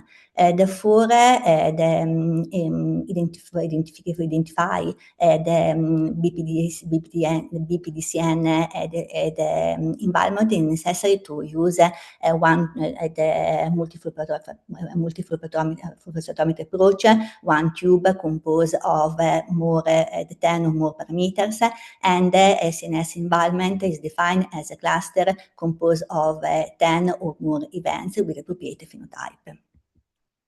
This is a courtesy of Francesco, and in this slide we can observe both involvement in bone marrow and in the CSF. The same the approach that we have used for the CNS evaluation, we have to use for the MRD evaluation. And so it's important to include a lot of markers, for example, HDR, CD64, CD4, CD44, CD45, the CD303 or CD304, CD123. And it's important to include another marker, for example, CD7, CD2, or CD38, in order to distinguish between reactive plasmatoid cells from neoplastic cells. It's important to analyze fresh samples and to use a standardized wash technique. A minimum of 200,000 events should be acquired, but in my opinion, this number of events is not enough. And in this way, it's possible to performing MRD. This is another case is Francesco Buccisano, and we can observe the cases the patient with BDCN at the presentation and during the follow-up. In conclusion, BPDCN is a rare disease that requires multidisciplinary workup in which multiparametric flow cytometry play an important role in confirming diagnosing organ involvement, in discriminating other similar plasmodietary cell disease, in MRD monitoring, in detecting the early relapse, for example, in patients who have undergone allogeneic stem cells, in order to allow early intervention. Thank you for your attention.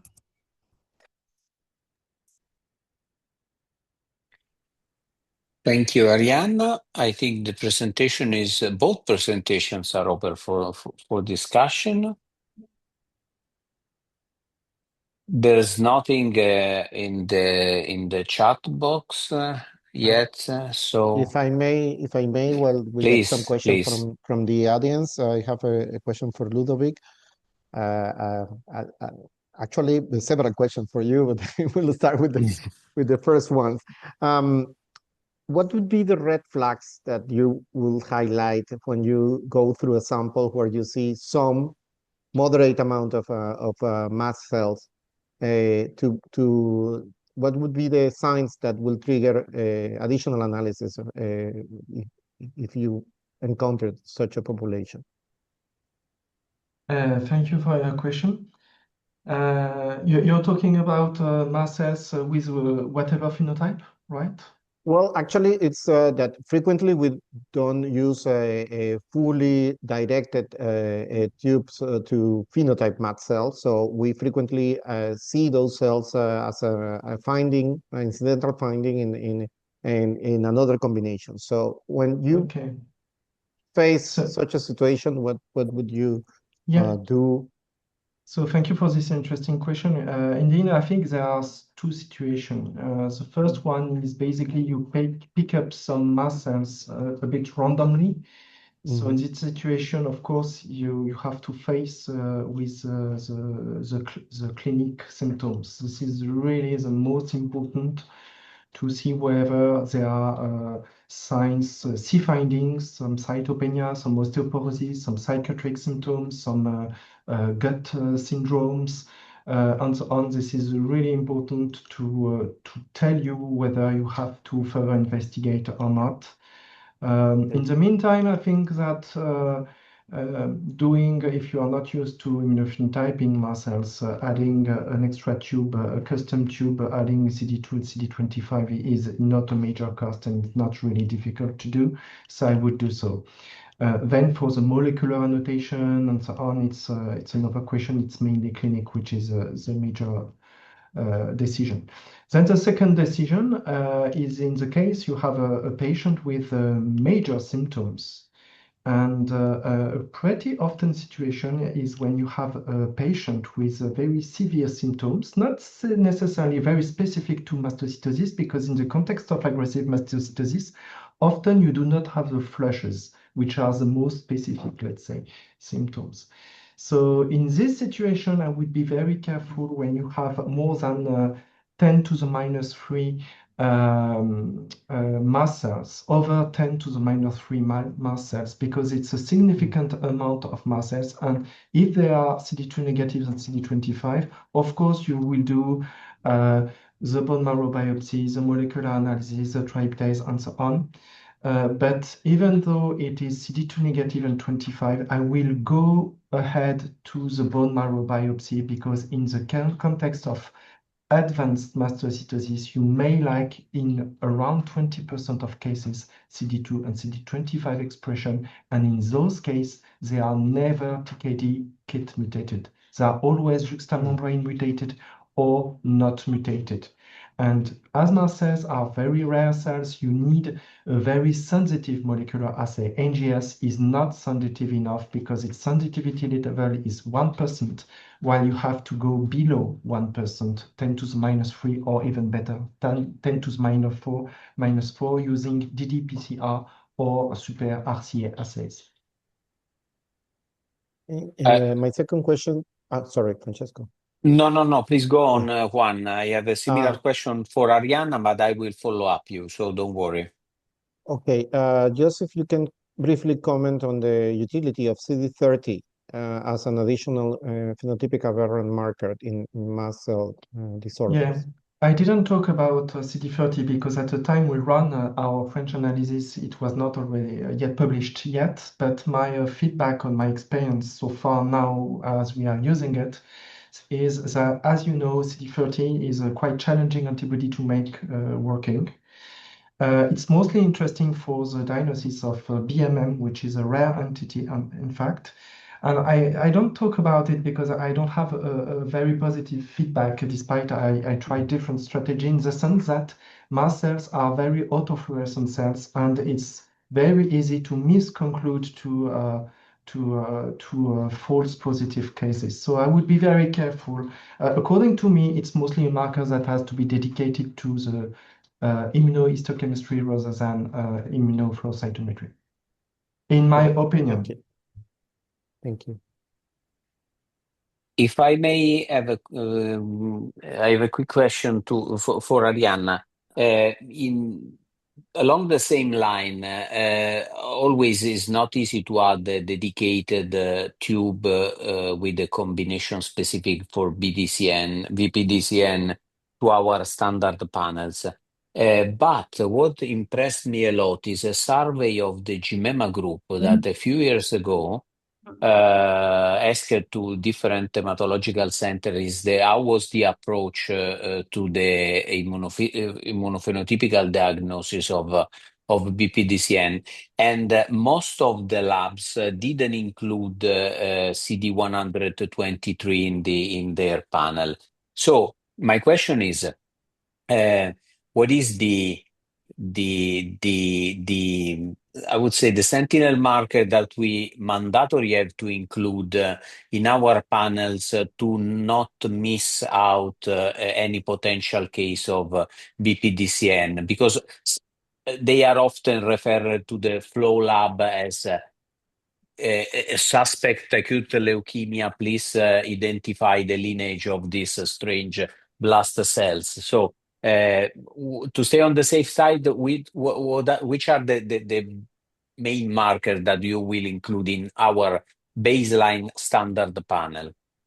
Yes, Valentini in 2022 performed this survey, and he found that more than 40% of lab don't include the CD123 in their routine panel, and the 50% of lab use the dedicated panel for BPDCN only in a particular situation. I think that this marker is a very important marker, and this marker is useful not only for BPDCN but for other AML, because it is very useful, for example, for MRD. The detection is a strong and useful marker. And I think that the base panel there should be included the CD123, CD56, and CD4. And when we have a positive for the free marker, we should increase the markers include the CD 303 or the CD 304. And so I think that this is my opinion. I prefer to work step by step. So in the first panel, these the four marker, quindi CD 103, CD4, the CD 56, for example, we negative for CD the 44 help us to have the suspicion of for the possibly a PBDCN, and then to use another and then another panel for a better characterization. So we can conclude that if one of the marker you mentioned, CD123, CD4, or CD56, is highly expressed in absence of other lineage-specific marker, particularly the myeloid ones, because you have shown a very nice case where apparently there was a suggestive population that was instead myeloid. In case we observe this negativity of other lineage marker, we must proceed toward the diagnostic pathway. So this is a message that we can send to the labs. Yes. And it's important to, for example, to use CD the 64 because he is very useful for distinguishing the ML with a plasmaticity-like phenotype from BPDCN, for example. Because it's always negative in BPDCN. Yes. Okay, wonderful. So if the faculty or the audience has not other question, I think we can thank the speakers. I would like to thank Juan Flores Montero as well, and we can move to the third session. Perfect. Thank you very much. Thank you all. In the third session, one of the chairmen is me, as the other two, but it's my pleasure to introduce Jenny Del Zotto, my friend Jenny, to start moderating the session. Hello, Francesco. Thanks for introducing me. Good afternoon. For me, it's a really great pleasure to introduce Dr. Michael Russell, who is a leading researcher and hematologist at INSERM, and he is a leading scientist specialized in advanced cytometric approaches to investigate myeloid phagocytes, the tumor microenvironment, and immune cell dynamics in cancer. In this work, and the work he is presenting today, Dr. Russell will show us how to investigate and integrate approaches combining flow cytometry and molecular profiling to reshape the diagnostic strategies and deepen our knowledge of disease heterogeneity. So I'm glad to leave the room to Dr. Russell to speak about this. Thank you. Thank you very much for the kind introduction. Can you see my presentation in full screen? Yes. Yes, actually yes, in a speaker mode. Yes, speaker mode, not full screen yet. Okay. Should be better now. Now Perfect. it's perfect. Yes. Perfect. So thank you so much. So I would like indeed to share with you here today some data that we have. So we are interested in LG, in particular in the NK subtype, so a rare subtype, but quite interesting. So what we are facing every day in a lab, in a hematology lab, is this kind of picture of image where you can see these large lymphocytes. They have an abundant cytoplasm, basophilic cytoplasm, and in particular, they have granules, azurophilic granules that contain perforin and granzyme. And in fact, these cells are NK cells or CD8 T cells, and they are reactive, meaning, so this is what we are facing every day. So it's reactive LGL expansion. So there are transient, moderate expansion, and you can usually find the secondary cause virus such as CMV or EBV, but also cancer or autoimmune disease. So just a very quick reminder between these two cells that are a similar shape on the microscope, but in fact they are very different in their function. So NK cells, they differ in particular because NK cells are involved in the early response. They do not need to require prion sensitization.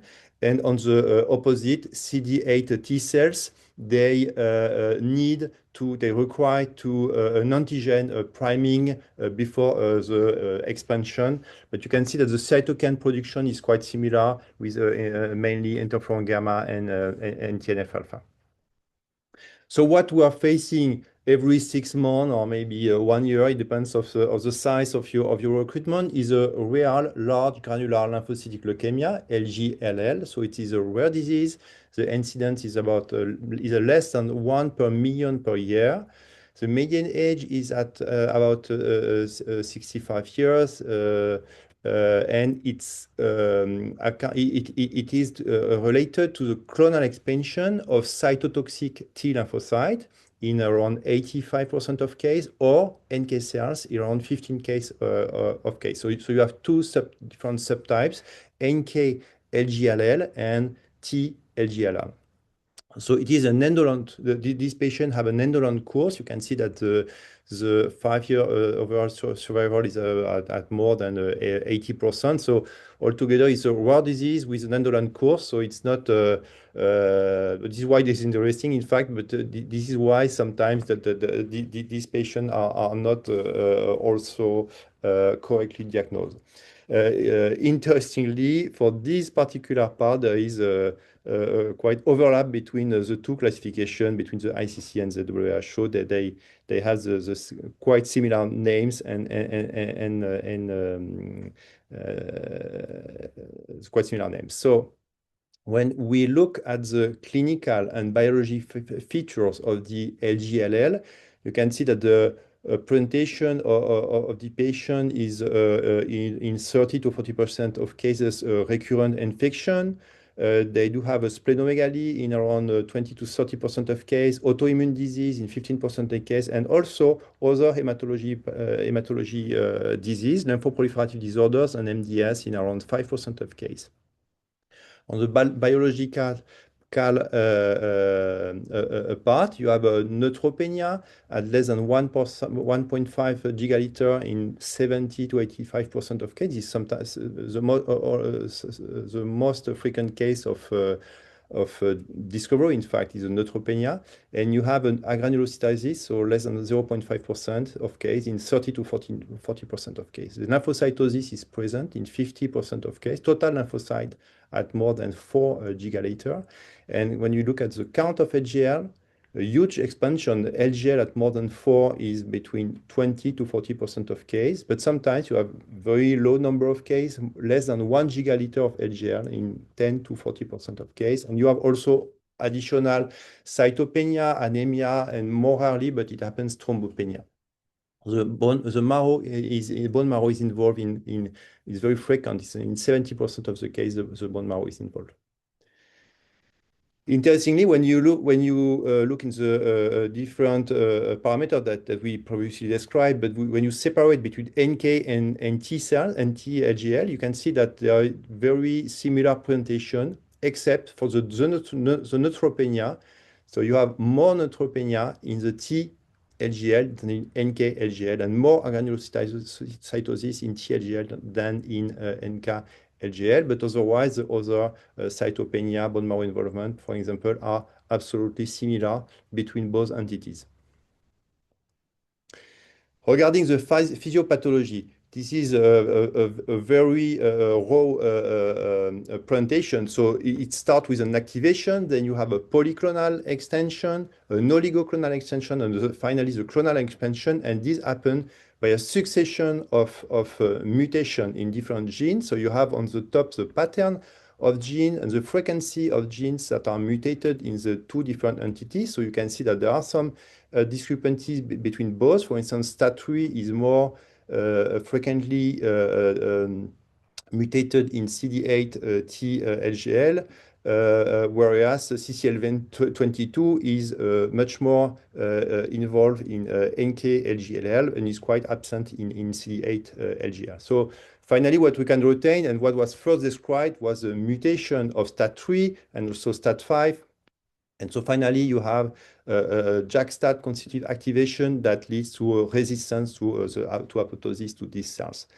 What is interesting regarding the polyclonal extension on the left is a mutation of CCL22 because this occurs in NK cells, and this was the first description on a link between mutation on tumor cells and the interaction with the environment. What happens is when the CCL2 is mutated, there is a release of mutated CCL22, and then there is a recruitment of dendritic cells that are surrounding the NK cells.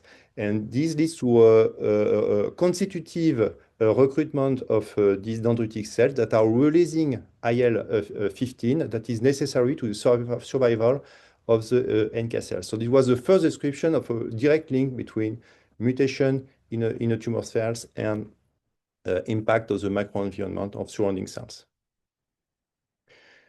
So we have now to go to the NK. So we just focus on NK-LGL today. So just have a look, a short look to the NK family. So you can describe the NK by using three markers. It's only 56, 57, and 16. And so you can describe broadly two different kinds of NK cells, resident that are 56 bright. These are proliferating in secondary lymphoid organs. They are CD16 low. They don't have KIRs or perforin. And these cells are living in close contact in the vicinity of dendritic cells because IL-15 is necessary for their maturation. Then they go to the maturation stage with a cytotoxic. They tend to lower the expression of 56, to have and to increase the level of CD16, and then finally the memory NK cells are 56 low and 57 bright and CD16 high also.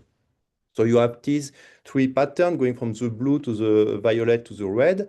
And looking on the right at the three different dot plot, 56, 16, 56, 57, and 57, 16, you have the path of maturation of these cells going from the blue to the violet, again from the blue to the violet to the more mature that are the red one. Also, these NK cells are equipped with a huge number of markers that can be clusterized in ETIM motif, that's immunoreceptor tyrosine kinase inhibitory motif, and ETAM. These are the activator, the A's for activatory motif. Basically, the ETIM motif is interacting with HLA, whereas ETAM are targeting stress antigen molecules. Here's some example of the ETIM and ETAM molecule, but you have, in fact, a very, very, very huge number of different molecules that exist. And so what we used to do to define that these cells are clonal or not is to select a number of KIR molecules. So in our lab, we use NKG2A, 161, CD158A, 94, NKP30, NKP1, NKP44, NKP46, and CD158B. So this is absolutely not exhaustive of the whole marker that are existing on the surface of cells, just a selection. And we always compare these cells to they are in all these graphs, they are in the x-axis, and in the y-axis you have the expression of CD16, and then you have in violet or pink the NK cells, and in green the T cells to have the level of expression. And this is clearly a reactive sample where you can see that all the NK cells are expressing between 10 to 60 or sometimes 80% of the KIR. So this is clearly NK that are oligoclonal or that are reactive NK cells. Then we perform exactly the same kind of representation on these examples. This man with a neutropenia with a count of LGL at more than 1 gigaliter. So then you can see that you have some markers that are quite loss, for instance, NK P30 or P44. And on the contrary, on the bottom also you have NKB1. There is no cells in the box, whereas you have some other markers that are highly expressed with a cluster of cells. There is no maturation. It's on or off. There is no pattern between the negative and the positive. And so here, positivity for NKG2A, CD94, and 158A. So clearly, this is a sign of clonality. Again, another example, you can see here, it is exactly the same presentation that all KIR are lost except only 158 that is expressed at high level, or so also for this patient clonality. So on the definition, LGL, they are defined as a triad of mandatory criteria. So you need a consistent clinic.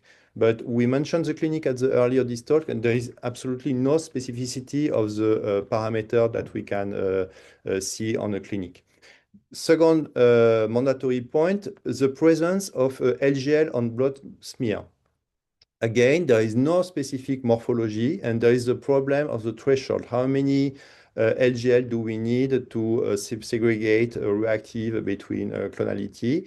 When you look at the publication, you can see at the WHO classification, it was more than 2 gigaliter. That is very high number of LGL, so it's very high number of cells. In fact, in the community, there is a consensus to at least perform an analysis at more than 0.5 gigaliter of LGL. But there is no threshold, clear threshold that can be applied. The second point is that to have to prove the chronicity and again the absence of secondary of reactional causes. So this is the second mandatory criteria. And finally, the third is the evidence of clonality. And on NK cells, there is no kappa lambda, no TRBC1, TRBC2, nor IgH, AGH, or TCR rearrangement. There are abnormal phenotype, but it's subjective. And the mutation, STAT3, STAT5, yes, but it's occur in less than 30% of cases. So there is a clear diagnosis, there is a need of a clear diagnosis criteria.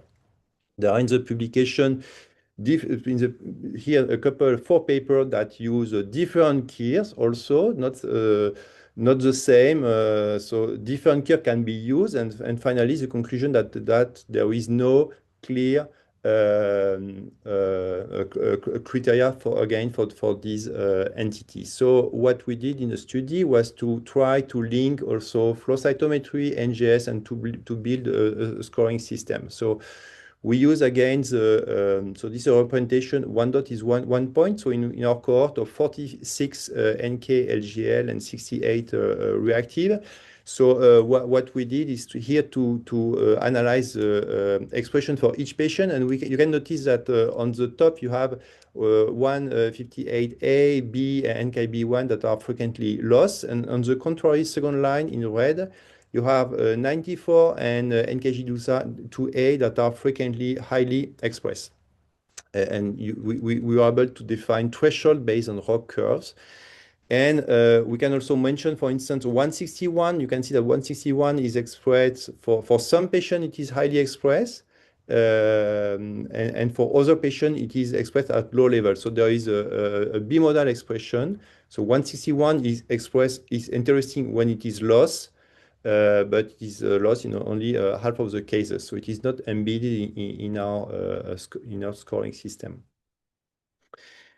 So what we did was to use the NK cell count On flow cytometry, we use a second parameter was the NK restricted phenotype that correspond to the loss of at least 2 KIRs between the three tested, 158A, 158B, and NKB1. So this give another point in the scoring system. The expression of 94 or NKG2SAR also give a point in the scoring system. And finally, the mutation of one of the gene of interest, STAT3, STAT5, TET2, TNFIP3, gave also 1 point in the scoring system. And altogether, we obtain, we build a training set and a validation set, and we got the result that are presented here. So with a sensitivity above 80% and specificity are more than 96%. So at this point, what we did is so this is a summary of the study. So we were able to define a patient that have less than 2 points that correspond to reactive NK cells. Patient at more and equal to 4 that are correspond to LGL, and in between corresponded to possible NK LGL. And for those patients, in fact, the recommendation to the clinician was to consider bone marrow biopsy in case of persistence of cytopenia, persistence of NK cell count, and the absence of differential diagnosis such as post-splenectomy, infection bone marrow, or organ transplantation. There is also some correlation between genotype and phenotype. Maybe just we can focus on the CD16 low. There are some patients that do have express very for which the NK cells are expressing a very low level of CD16, and this is very notably. And those patients correspond to the TET2 mutation. Statistically, there is an enrichment in the TET2 mutation, and there is absolutely no STAT3 mutation in this cohort. So there are some correlation. On the opposite, there is a NK cytotoxic phenotype with CD16 high and low expression of 57. And in half of the cases, these patients are STAT3 mutated. So that was also significant. Then, and recently last year, we wanted to validate this score or to spread this score outside our single center. And so we built a study with a collaborator in the USA and also in Italy. And so we were able to enroll around 80% and to perform exactly the same analysis, but we added the CCL22 mutation that appears interesting between the first and the second study. And regarding to the flow cytometry, what was interesting was because the idea was to very spread this validation and this approach. So what we did was to use different machines. So you can see that we used Lyric in REN, spectral flow in the US, and DXFlex from Beckman Coulter in Padova. And also, we were absolutely not standardized in our panel. We use 10 tubes with 4 antibodies, 5 tubes with 4 antibodies in Padova, and 1 single tube in spectral flow in Charlottesville. So a very different approach. But this was the idea, to have something from the real life, in fact. And what you can, so this is the result. I will not dive too much in the result, but so you have each patient that are represented here. Maybe one thing interesting is in red you have the mutation, the patient that are mutated for CCL22, and they are here in the middle. And what is interesting is that these patients were not mutated for STAT3 and STAT5B. So there is no overlap between these patients. So that makes the CCL22 mutation very interesting to catch, because you can retrieve additional patients that were otherwise lost. And so we propose a revised criteria for the NK LGL diagnosis, taking in account as major criteria the one that were previously mentioned in the previous paper. So NK cell absolute count at more than 1. The key restriction, so again, the loss of 2 marker out of the 3 tested, 158, 1A, 58B, and NKB1. The overexpression on 94 or NKG2A, and the mutation, one mutation between STAT3 5, CCL22, or TET mutation without argument of myelodysplastic syndrome.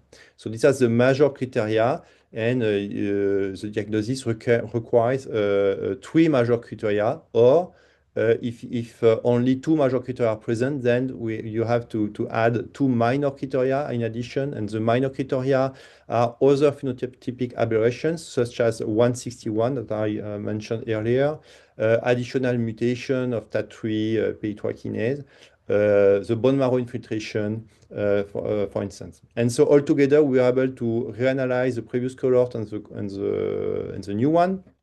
And so to define what is interesting is that patients that were classified in the border in possible NKGL, the yellow one with a score at 2 to 3.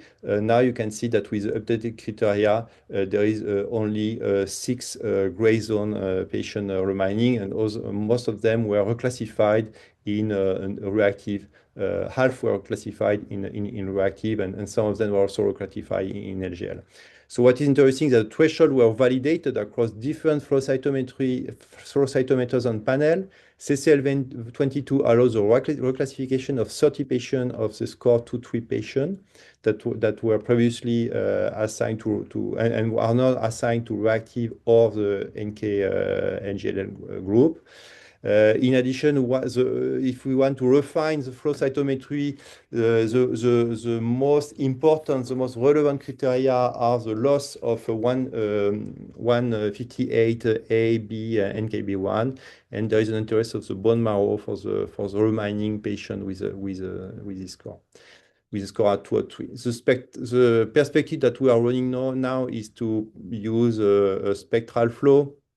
It has also been mentioned in a previous presentation. So, of course, we can increase the number of cells. We can see co-expression that were previously unseen. We can also perform multidimensional analysis, and also to test easily new markers. So now we have a single panel with all the antibodies that were previously analyzed, but in multiple tubes. They are now in a single tube.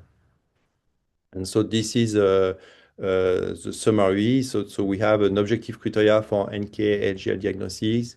We already mentioned the markers. These are the top 5 markers that you need if you want to perform this kind of panel. And regarding the NGS, STAT3 and STAT5 are widely used, but it is definitely interesting to add TET2 and CCL22. And I'd like to acknowledge in particular the clinician Thierry Lamy, who is a pioneer in the LGL since the last 30 or 40 years maybe. Tony Marchand is also working a lot on this disease, and Cedric, and also the CITEM LGL. There is a French group working on LGL, on T and NK cells. So with Ludovic also that is here. Thank you very much. Thank you very much. Since we will go for question at the end, I think we can switch to the second speaker. Thank you. Thank you, Jenny. So it's my pleasure to introduce Valentina Trimarco. She works in the laboratory of Padua Hospital that has been already mentioned and described as one of the reference center for the study of LGLL. And she will guide us along the border of this clonal expansion and the world of T cell expansion of unknown significance. Please, Valentina. Okay. Good afternoon to everybody. Thank you, Francesco, for the kind introduction, and thanks also to the organizers for inviting me. They asked me to talk about cytometric issues in the diagnosis of T lymphoproliferative disorders, TCUS or TLGL leukemia. So let's start from the beginning to try to answer this question. Chronic lymphoproliferative disorders or large granular lymphocytes comprise a wide spectrum of conditions, ranging from reactive polyclonal lymphocytosis to asymptomatic clonal LGL expansion until symptomatic leukemic disease. The presence of T-cell clones after cell activation is a normal event under physiological condition. And during a primary immune response against an antigen, T-cell expansions are usually polyclonal, but sometimes polyclonal or monoclonal population may develop. These are reactive T-cell expansions that are typically transient and associated with an identifiable trigger event, such as a viral infection, a stem cell transplant, or a splenectomy. Since reactive T-cell expansions typically resolve once the infection is cleared, the persistence of an abnormal population over time is required before considering the possibility of a disease. So, how to behave? Because the confident interpretation of a pathological T-cell population is often challenging. So, to reach an accurate diagnosis, it is important to consider multiple parameters, including clinical findings and laboratory testing, such as molecular analysis, morphology, and immunophenotype. T-cell large granular lymphocytic leukemia, TLGL, is a rare chronic lymphoproliferative disorder characterized by a persistent clonal expansion of cytotoxic T lymphocytes. It has been associated with many diseases, including viral infection, and in particular with autoimmune diseases such as rheumatoid arthritis. Cytopenia is a common finding, but generally lymphocytosis may be the only abnormality incidentally identified during a routine examination. There are significant overlap in immunophenotype and clinical features within TLGL leukemias, its reactive counterparts, or other mimicking conditions. And as you can see from this picture, the morphology of TLGL cells is indistinguishable from that of normal reactive lymphocytes. A bone marrow biopsy is recommended in patients with cytopenia to exclude other hematological disorders, in particular myelodysplastic syndromes. And it has been reported that TLGL can coexist with many other cancers, including plasma cell dyscrasias or other kind of lymphoma. And in addition, also cancer treatment can trigger the immune response with a subsequent development of a TLGL leukemia. And these are the diagnostic criteria for the definition of a TLGL. The first point is the presence of an abnormal LGL expansion greater than 500 cells per microliter, characterized by T cells with CD3, CD8 or CD3, CD4 phenotype and associated cytotoxic markers 57, 56, and or CD16.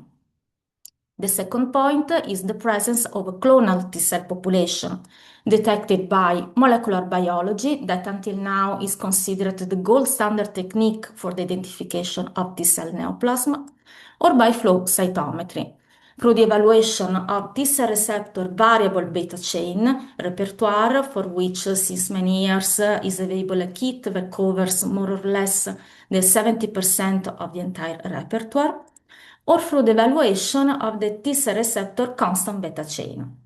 During the last years, two antibodies, TRBC1 and TRBC2, have been developed for the mutually exclusive constant portion of the beta chain of T-cell receptor. And this analysis can be identified in a very easy way the presence of polytypic T cells or the presence of a restriction. And this approach can be considered in a way very similar to the kappa-NANDA immunoglobulin light chain restriction for the definition of B-cell malignancies. This work of Pedro Horna also, propose a cutoff for the definition of clonality. The third criterion is the persistence of this abnormal population over time for a period exceeding 6 months, in particular when associated with an explicit cytopenia and in absence of positivity for other kind of viruses. And the last point is the evaluation of STAT3 or STAT5 mutation. It is considered an important complement in the diagnosis, but we have to consider that the demonstration of a specific mutation is not to be considered as a synonymous leukemia, but it may refine the diagnosis and could be useful to predict the outcome. So immunophenotype plays a central role to distinguish all the different subtypes of all the IgL leukemias. So basing on the T-cell receptor chains, we can have a first subdivision into gamma delta variant and the alpha beta variant. Within the gamma delta variant, we can also have another subdivision into the symptomatic form or the indolent form.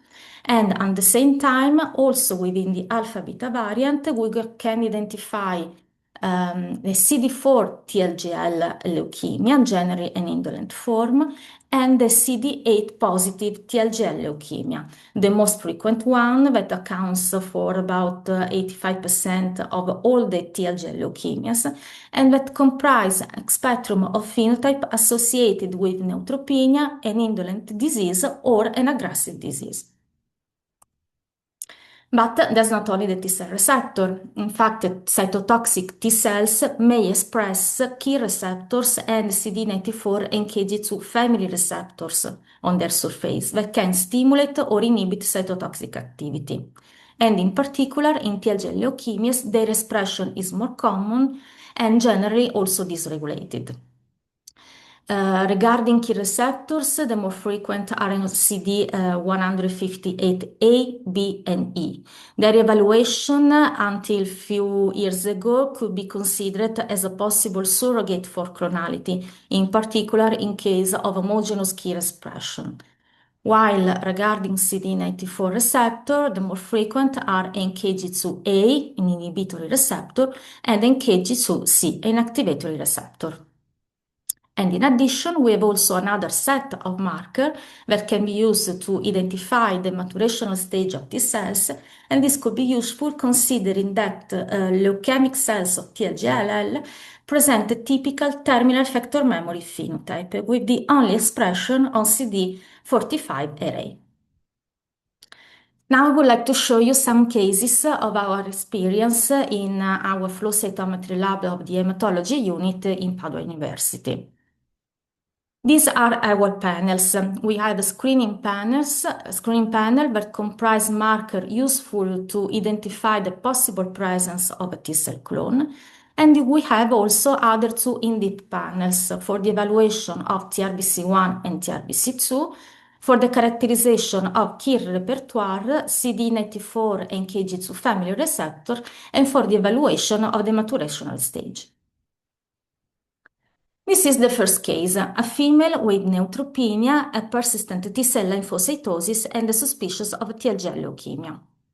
In this sample, we found an increase, a big population of T-cells with phenotype CD3, CD8, CD5 with a dim expression, and CD16. Negativity for 57, 56, and T-cell receptor gamma delta. We decided to move on with the analysis with the other panels, finding first of all the complete positivity from one KIR, 158B, and this is a case in which the KIR analysis could be suggestive of clonality. We found also positivity for CD94 and KG2A and a terminal effector memory with the positivity for CD45 array. The presence of a clonal T-cell population was confirmed by TRBC analysis, in which we found an incomplete restriction for TRBC2 and also an association with the 1B beta region. So this phenotype integrated with the clinical context of the patient, the molecular analysis of T-cell receptor rearrangement that was monoclonal, and the count of these clonal cells over 500 cells per microliter lead to the diagnosis of TLGL-CD8 positive with neutropenia. The second case instead was a male with a high VBC count, neutropenia, and T-cell lymphocytosis. In his peripheral blood, we found only T cells with phenotype CD3, CD8, and CD56. No relevant information were found on key repertoire that was quite heterogeneous, negativity for CD94, and an effector memory phenotype. The restriction was for TRBC1, and the analysis of V-beta repertoire highlighted the complete absence of all the V-beta analyzed, and this data taken alone could be also suggestive of clonality. This particular case was a case of TLGL CD8 positive in its particular aggressive form that present the only markers CD8 and CD56 in absence of 57 and CD16. Then another case of a female with again persistent T-cell lymphocytosis. Also in this case, we found an increase in T cells with cytotoxic T phenotype and positivity for CD3, 57, CD8 with a dim expression, CD16, but in this case, we found a positivity for T cell receptor gamma delta. All the KIR analyzed were completely negative. Negativity also for CD94 receptor, and again, a terminal effector memory phenotype. Regarding the gamma delta variant, the two gamma delta T cell subtypes more frequently expressed are V delta 1 and V delta 2, where the second one, V delta 2, is generally present in the peripheral blood of healthy individuals. As expected, this case was V delta 1, so the phenotype and integration with molecular biology lead to the diagnosis of TLGL gamma delta.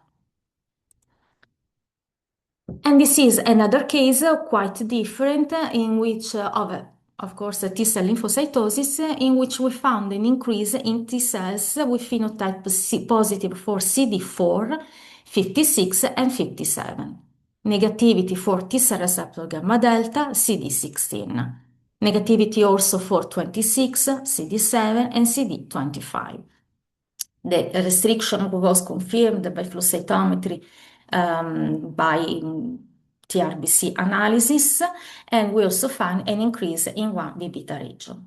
So in this case, which we have an increase in T cells CD4 positive, the presence and the co-expression of the two cytotoxic markers CD56 and 57 lead to the diagnosis of a TLGL CD4 positive, generally an indolent form.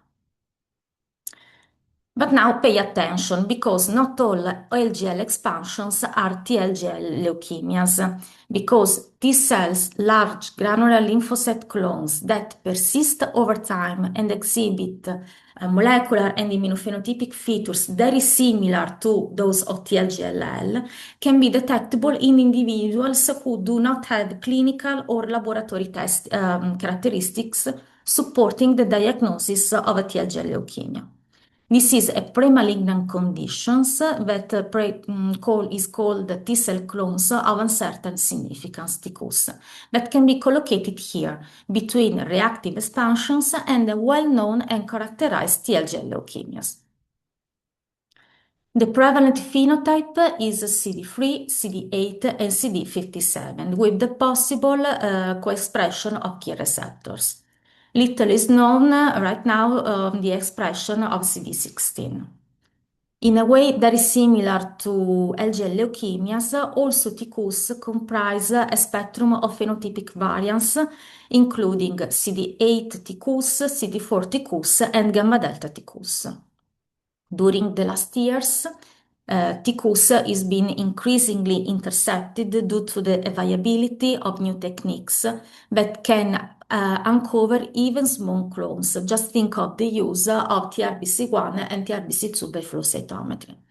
But as an isolate laboratory finding, TQs must be carefully interpreted to avoid misdiagnosis or overdiagnosis. And this is a tentative proposal of criteria for the definition of TQs.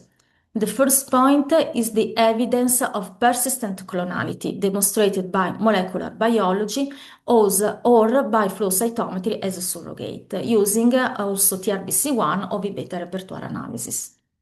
The second point is the LGL count that must be under the cutoff of 500 cells per microliter. Then the healthy state. The healthy state is a prerequisite for the definition of TQs. Cytopenia, other related symptoms, or other disease must be excluded. And then the mutational pattern. Until now, STAT mutation have not been detected in TQs, but we have to take into account that regarding this argument, there are still a few cases available. So coming back to the laboratory real life, I would like to show you this case. This was a male with a normal VBC count in which we found an increase in T cells with a phenotype CD3, CD8, CD57, and CD56.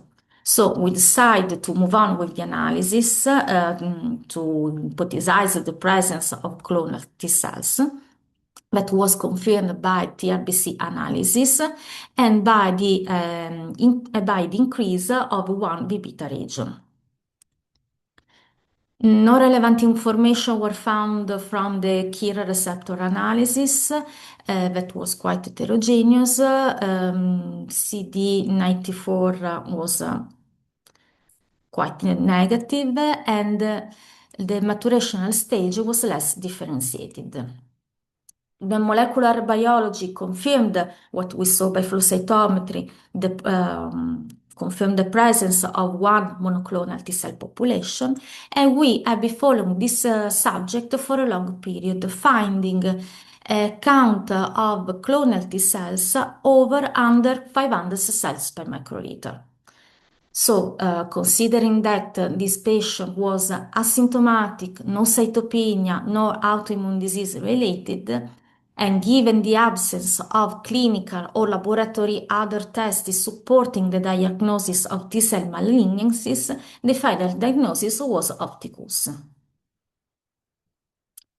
Now, considering that TQs is a potential precursor of TLGLL, some overlap between non-malignant clonal T cell expansions and indolent TLGLL may occur. So, when can we be confident that we are dealing with a true LGL instead of a TQs? Because there is a gray zone between these two conditions that is not yet completely clear. For example, in this case, we have a male with a normal BC count. We found an increase in T cells with cytotoxic phenotype with positivity for CD3, CD57, CD8 with DIM expression, and also CD5 with DIM expression. We found a restriction for TRBC1 and an increase in one V-beta region. The KIR analysis highlighted the positivity from one KIR, CD158b, CD94 was completely negative, and we also have a terminal effector memory phenotype. Also in this case, molecular analysis confirmed the presence of one monoclonal T cell population, as also in this case, we'll be following this subject for a long period, finding a count of clonal cells always under the cutoff of 500 cells per microliter. But if you look at the anamnesis of this patient, you can find cytopenia, splenomegalia, and related symptoms. So in this case, the final diagnosis was of TLGL leukemia, and in particular, a low-count LGL leukemia. So I will show you two cases with a very, very similar immunophenotype and a very similar LGL count that persists over time. But in the end, have we reached the same diagnosis? The answer was no, because of two completely different clinical contexts of these two subjects. This is to tell you that the LGL count cutoff alone may not be sufficient to distinguish between a TLGL leukemia and a TCOS, because there are conditions in which the presence of clinical manifestation is determinant to allow the correct classification. During a past ASH annual meeting was presented a work in which was considered a cohort of about 100 patients with this low count LGL leukemia that allowed the authors to propose a nosological distinct disease subtype. So, coming back to the first question, when can we be confident that we are dealing with a true LGL leukemia instead of TCOS? To date, this remains an open question, but a commission of experts in this last month is trying to answer in this way. First, TCOS, clonal cells under 500 cells per microliters with no symptoms, no cytopenia, no splenomegalia or related disease, symptoms. Two, low count TLGL leukemias with the count of clonal cells under the cutoff of 500 cells per microliter with possible symptoms and cytopenia and related disease. Three, indolent TLGL leukemia with the count of clonal cells over the cutoff of 500 cells per microliter, no or possible symptoms, but no cytopenia, no splenomegalia. And then the last one, the well-known TLGL leukemia with clonal cells over 500 cells per microliter, symptoms, cytopenia, related disease, and associated autoimmune disease. But this proposal is work in progress and is under submission. So thank you for the attention.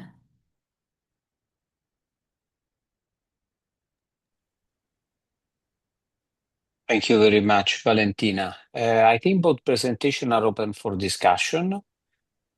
I don't see any question in the magic box from the audience. If I can, I have a question, Francesco. Please. Okay. It's a question to Michael, mainly. So you said that STAT3 and STAT5 mutations are very important for the pathogenesis of LGLL. Okay, but is it correct? Yeah. Okay. Then I imagine that the mutations are gain of function mutation because I saw that there are an hyperactivation of the pathways, the JAK-STAT pathways.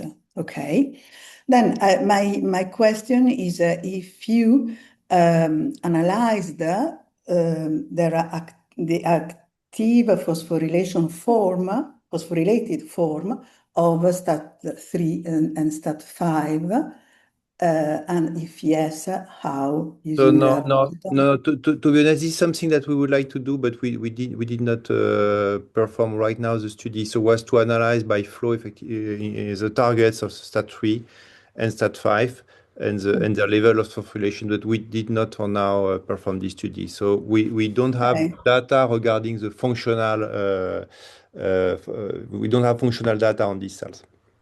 Okay, maybe it could be interesting to include in your panel, in your phenotypic panel, also the analysis of phospho-STAT3 and phospho-STAT5, or more broadly, also other phosphoproteins on those pathways, signaling pathway. Okay, and thank you for your interesting data. Okay. I have a question as well for Michael. Following Maria Teresa question, you see that the phenotype of LGLL and KLGLL is an activation pathway. How do you explain that they have a downmodulation of NCR that normally are present on mature and active NK cells? and they seem to have an immature phenotype with an modulation of CD94, NKG2A, and a lack of KIR that you see is a loss of KIR instead of a lack right from the beginning, maintaining a more immature phenotype. It's not in fact, what used to happen is in normal population you have some kinds of you have a positive activating a signal and negative signal that are yes, of course, that make a kind of equilibrium. And what happened in LGL, in NKLGL, there is a loss of this equilibrium. So sometimes you have a loss of KIR, and the other time you have an increase of KIR. So there are different phenotype, in fact.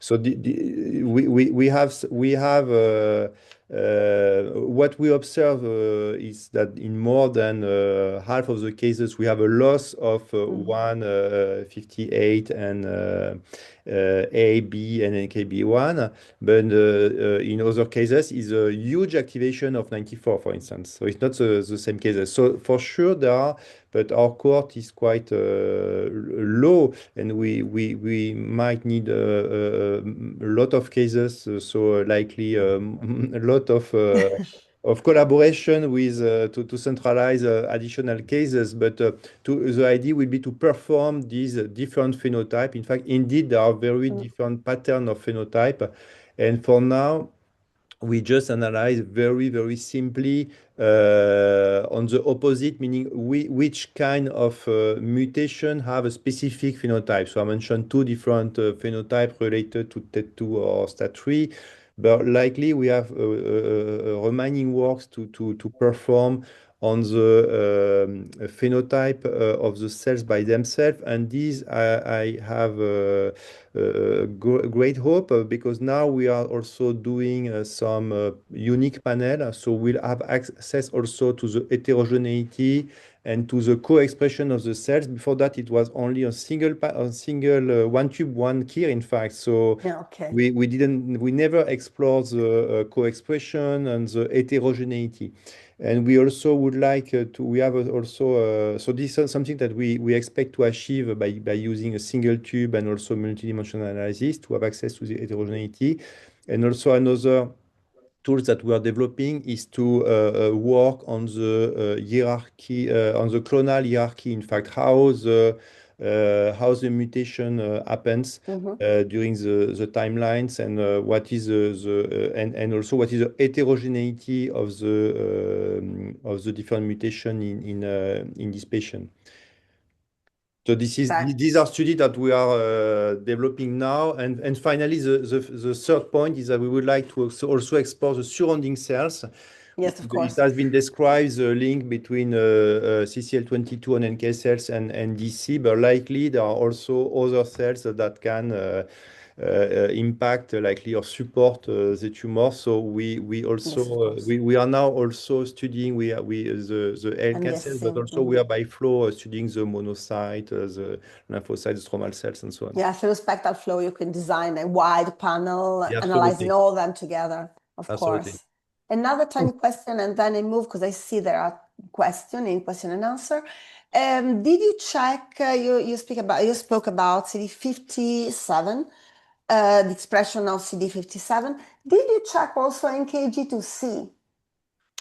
No, because now it's quite interesting about NK cell and now, clonality. maybe Valentina will comment on that. But we have it now in our panel, but it was not in the first version of the panel. Okay, So we now will see it in the next we have some data presentation. that are arriving, but not yet. Okay, thanks. Okay. We have a quick question from the Q&A box. Do you think, I think Valentina could pick up this one. Do you think KIR receptor evaluation is necessary for T-cell expansion when we have already established the monoclonality by TRBC1 and 2? This is a question from Maria Ross, and I thank her for congratulations that she makes for our webinar. Okay, very good question. We have to say that until few years ago, TRBC was not available. So we performed all the markers available, including key receptors and V-beta repertoire. Nowadays, that there is this kind of analysis, it could be sufficient in many cases to establish the presence of T cell clone. So to answer your question, is it necessary? I suppose it is not necessary. It is useful to characterize the clone if you want to follow the clone over time, or so in prevision, or if the clinician suspect a clonal switch, a clonal drift, or in case you want to monitor the clone. But for the definition of a T cell population is not so necessary, in my opinion. Thank you so much. I have So Jenny. short question for Valentina. Yeah. Okay, please, let's go. Do you have an experience about T large cells with both expression for CD4 and CD8? Yeah, we have some cases of CD4, CD8. Allora, we have to say, sorry, we have to say that we talk about CD4 positive TLGL leukemias. In the most cases, there is a co-expression of CD positive and CD8 positive, and the fundamental behavior is that of all the LGL leukemias, there are cytotoxic T cells associated, and generally it is considered an indolent form.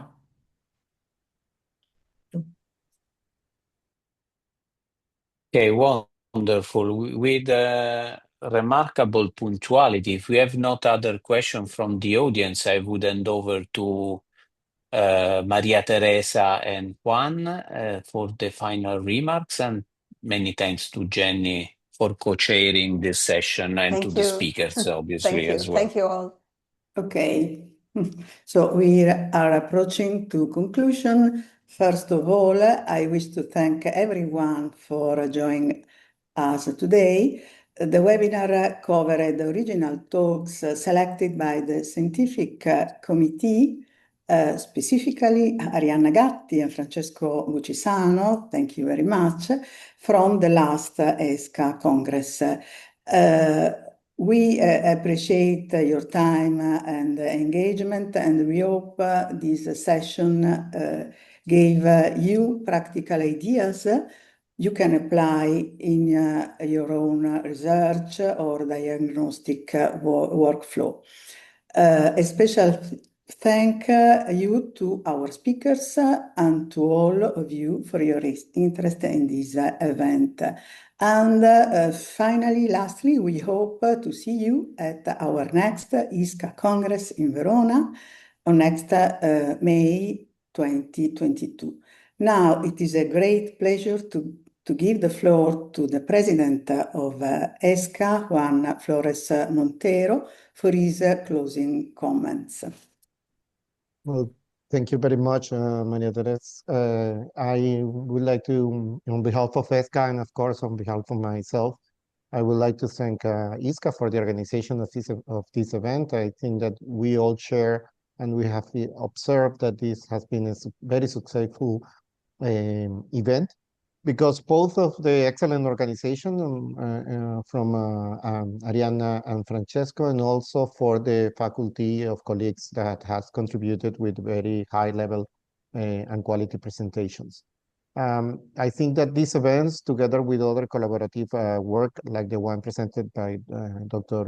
Del Principe, reflects the long-standing and fruitful relationship between the two societies. I think that we cannot understand the history of our societies apart from each other. And another reflection of this close collaboration is that among the current faculty, we count not only with the presence of our most recent past president, but also with several of you are either current or past board members. I hope that the participant has found this program interesting and useful. And the discussions and presentation provided practical insights that will be beneficial for your clinical practice. So thank you very much to all of you, and I look forward to continue these collaborations and joint initiative between our societies.